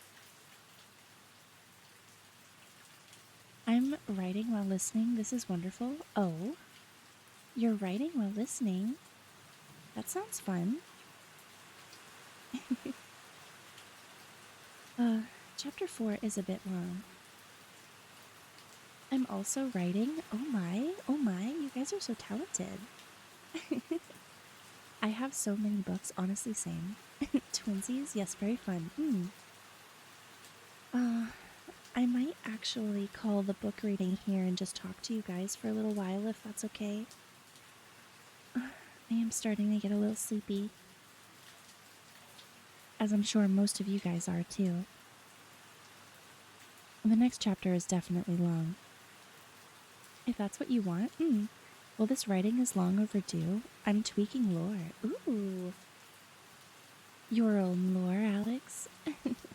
End of the reading stream with some yapping? Yeah, that's exactly what I want to do. At least for the next 30 minutes. End it at like 3:30 for the stream for the night. I think that's appropriate, right? Here, I'll take these assets off. Yes, my OC's lore. Ooh. Oh yeah, you have to work on that so that way we can discuss it together, right?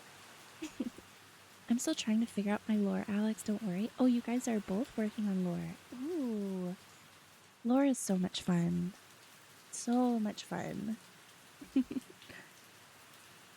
So much fun. I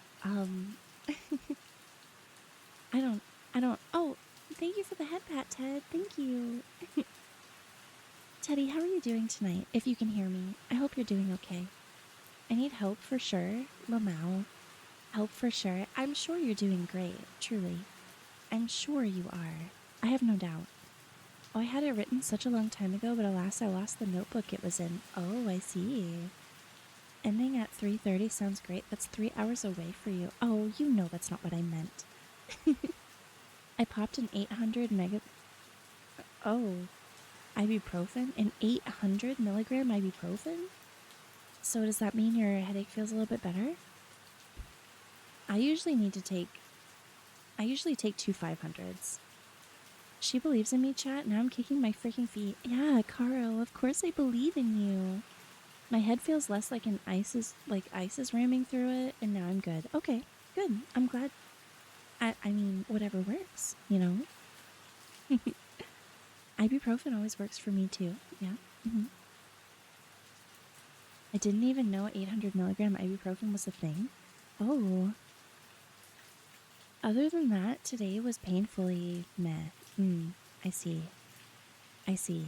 My day was actually pretty good today, chat. I got a lot done. I worked on super secret stuff that I can't really disclose, but I got so much done. Don't you guys always feel good about yourself when you like get a lot accomplished? That's kind of how I feel today. I just want to squeeze your cheeks. Thank you so much. Oh, you're welcome. You're welcome. That's awesome. I'm happy you had a good day. Thank you. I did more drawings and figure studies. I was wondering if you had. Your drawings are always so good. It's nice to see you learning new things and like leveling up and like keeping that passion alive, you know? Also, Ted, you look so good as a kiwi. Very true, very true. Yeah, yeah. Huh? What? What is it? Ted's drawings are lovely. They are, and you honestly keep leveling up, truly. Keep leveling up.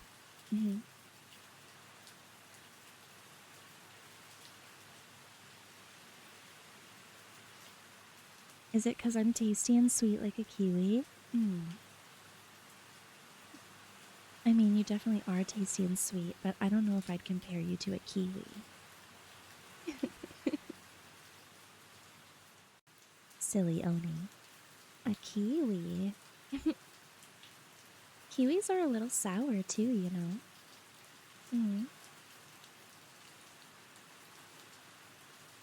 Currently, I'm writing something for someone as a gift. I love spoiling them. It's fun. Ooh. Hell yeah. I love spoiling people too. It is a lot of fun.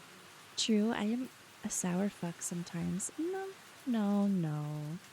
I love kiwi. I eat those with the skin. Oh, I don't really eat the skin, but I do love kiwis. Sorry, my brain wanted to do a thing, but I told it no.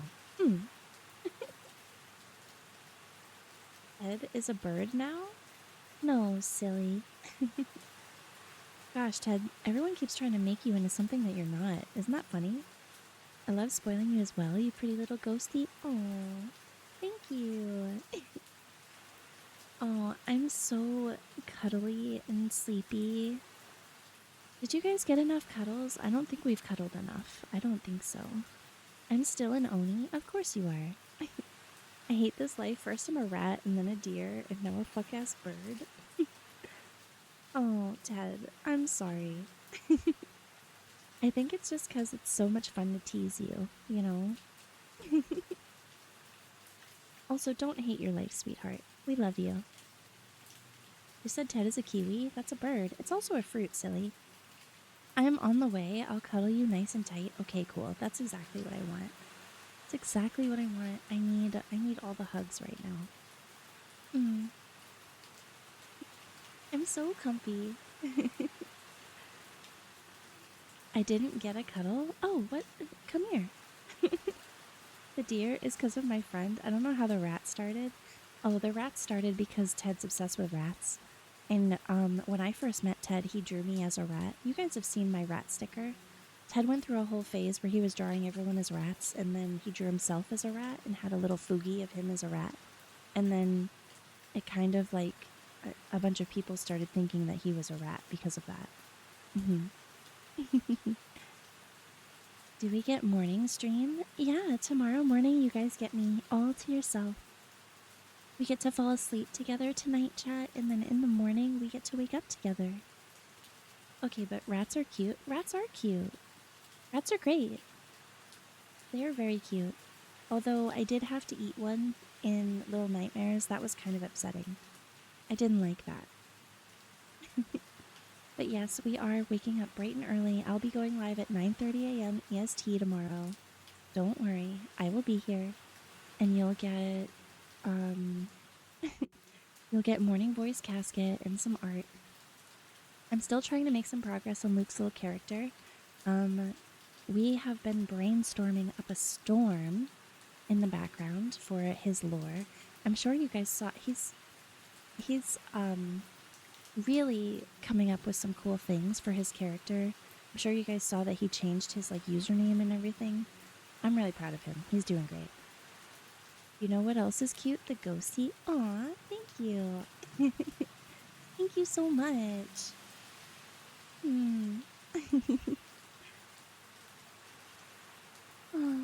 6 a.m. ghost stream? Hell yeah. Oh yeah, because you're in a different time zone than me. That's right. Oh, thank you for the head pat. Thank you so much. Gosh, chat. So sleepy. I love these reading streams. I find myself looking forward to them all week. Everyone here is cute, not including myself though. Alex, I hope that one day you believe me when I tell you that you are. Last head pat for the night. I'm a skedaddle and work on some more art. Have a good night, Cass. Aw.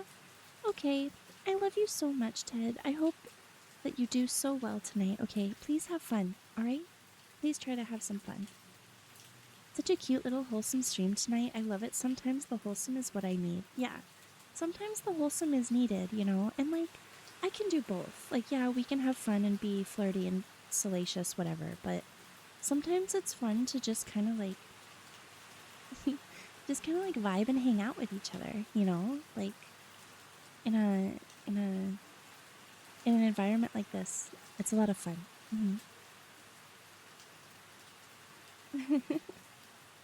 No, we're not smacking Alex at all. It's okay. It's okay. He will come to learn. It was very nice. Aw. Oh, let me ask you. So sorry I can't aim. Is there a name that you would like me to address you as? Because I feel like sometimes I call you sorry, sometimes I call you aim. I just want to make sure I'm using the right name for you. Right now it's just super fun to vibe, yeah? Exactly. Exactly. I'm feeling too cozy to be salacious, you know? I kind of just want to be wholesome. Just a little. I know that's crazy for me to say. I know. Why are we smacking a writer with a mirror? Oh, we're not. Oh, we're not. No. We're not smacking anyone here. Nope. But you are cute, though. It is time to come to terms with that. Yeah. It is.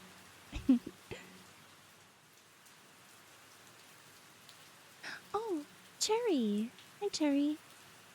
Oh, Cherry, I'm so sleepy, but I can't wait to see you tomorrow.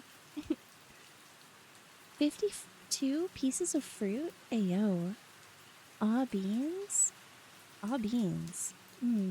Yep, you're cute. Sorry. Sorry about it. Sorry, not sorry. Oh. Yep, I'm so sleepy. It's about to be that time. Because I said all beans? Yeah, you're adorable. I'm not here. I'm sleeping. Look at me sleeping all cute. Oh, same. I'm sleeping all cute too, Cherry. Aw. Oh. Doesn't matter to me, honestly. My gamer tag is I can't aim. And I can't aim is fine. Thank you so much for asking. Oh, you're welcome. I can't aim is fine. Okay. You got it. I'll call you that. Thank you for answering. Sometimes I ask people what they want to be addressed as and they just don't tell me. So I appreciate you saying so. I'm supposed to be asleep. This hotel is haunted and not by my bestie. Aw. Yeah, I'm not there right now. I'm right here. I'm sorry. If it really is haunted, I can't wait to hear all about it tomorrow. No, seriously, thank you. I appreciate it. Thank you. I can't aim. You literally spoiled the shit out of me in my last stream.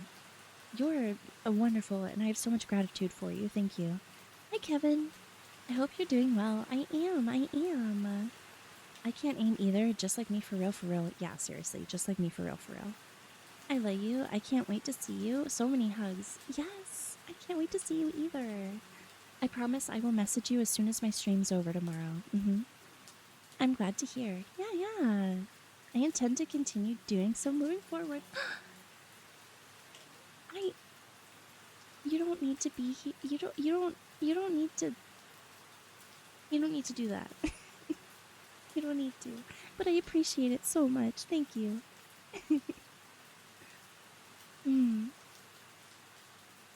Oh man, chat. What a good day today has been. Seriously. Grab their grave and twist it. Oh my god, grab their dick and twist it. You're so right. You're so right. Oh my gosh.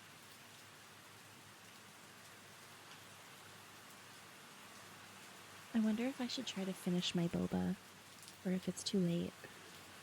The good old dick twist. Yes, exactly, the good old See, you guys get it. You guys get it.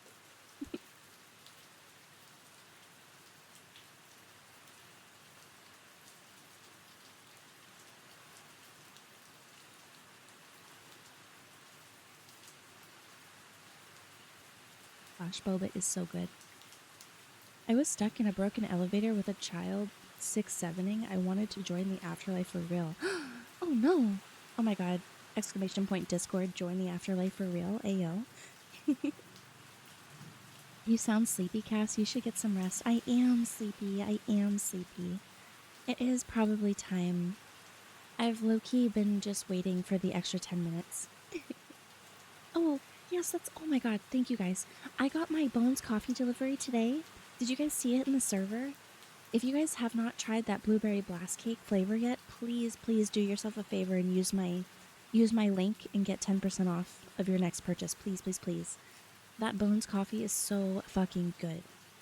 It's amazing. And also, how many ghosts do you know that have an affiliation with Bones coffee? Please try the Bones coffee. It's so good.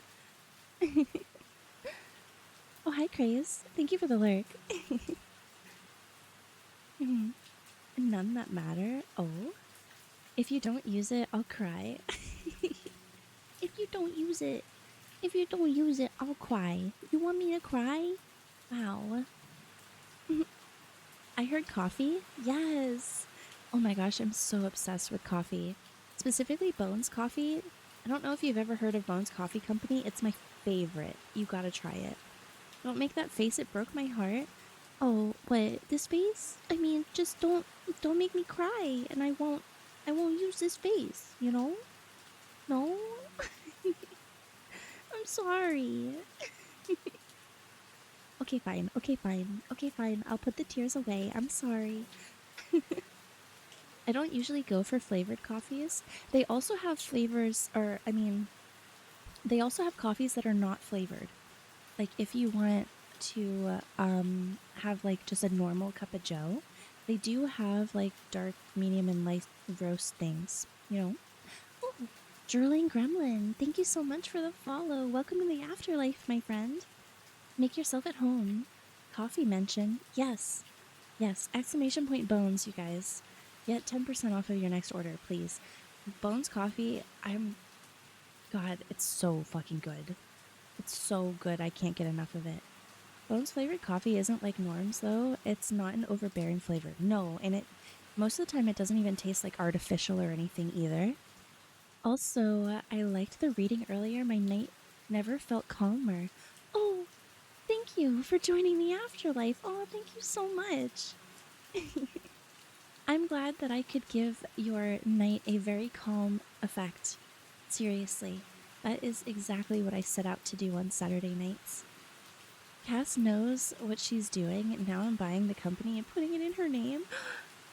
Oh my god, if you did that, I would love you forever, seriously. I love their flavors.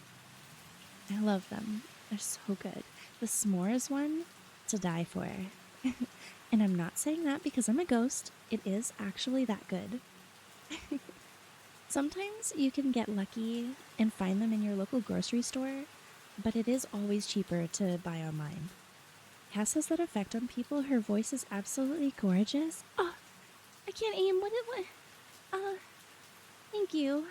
It frantically looks for phone. Oh no. Don't put yourself out for me, Caro, okay? I love you with or without it being put in my name, alright? I just want to spend time with you guys, seriously. You don't need to spoil me monetarily at all. Seriously, so happy that you guys are here with me. I missed you today. I miss streaming at 3 o'clock on Saturdays. This next Saturday coming up, we're doing it, okay? We're gonna have a gaming stream during the day. This is true. Her voice is like the morning dew, sweet and clear. Nihility, do you really feel that way? Oh my god. Oh my god, thank you. She doesn't understand. I've said it before. She has the most lovely reading voice ever. And in general, but love her reading voice. I need her to realize it. Oh my god. Okay, I believe you. Okay, I believe. Twist my arm. I believe you. Thank you. Thank you so much. My goodness. Insane, crazy.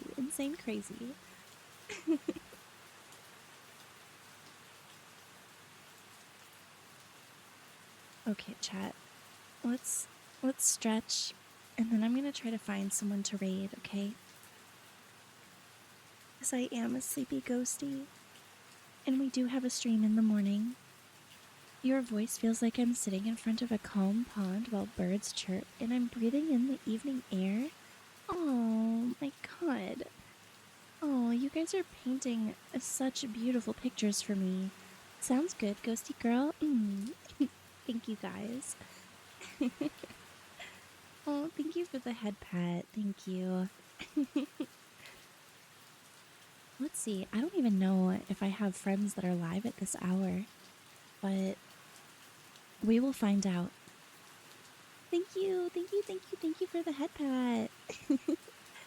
Thank you guys so much. Oh, my goodness. It's only natural to make pictures of something spectacular. You guys, don't make me shy. Don't make me shy. Oh my goodness. You do have one friend I know who's streaming. If need be, I have someone. Ooh, okay. Let me see. The only problem is that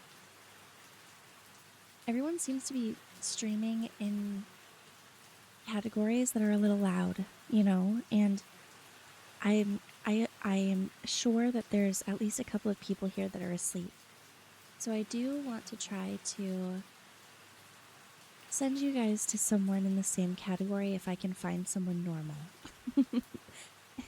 You know what I mean? Let me see. We might raid someone new, actually. I'm kind of in the mood to raid someone new. Oh, I think I might have found someone normal, chat. An idea would be ASMR raid, like someone else also doing ASMR. That's exactly what I'm doing.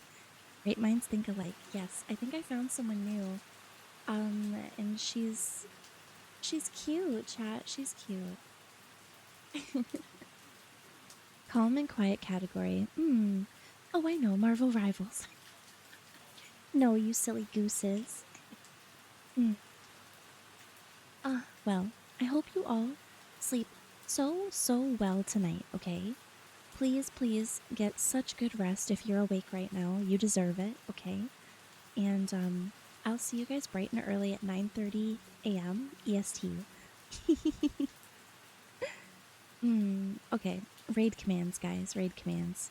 I'm going to sleep in a bit once I get more writing done. Okay.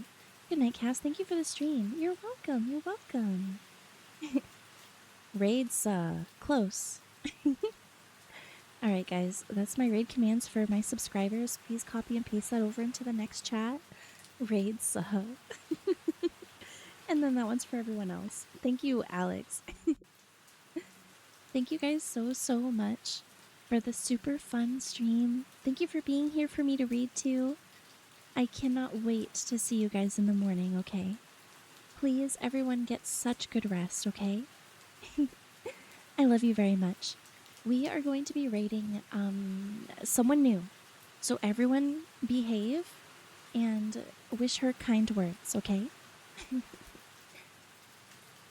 Alright. I love you guys. Have a wonderful rest of your night, okay?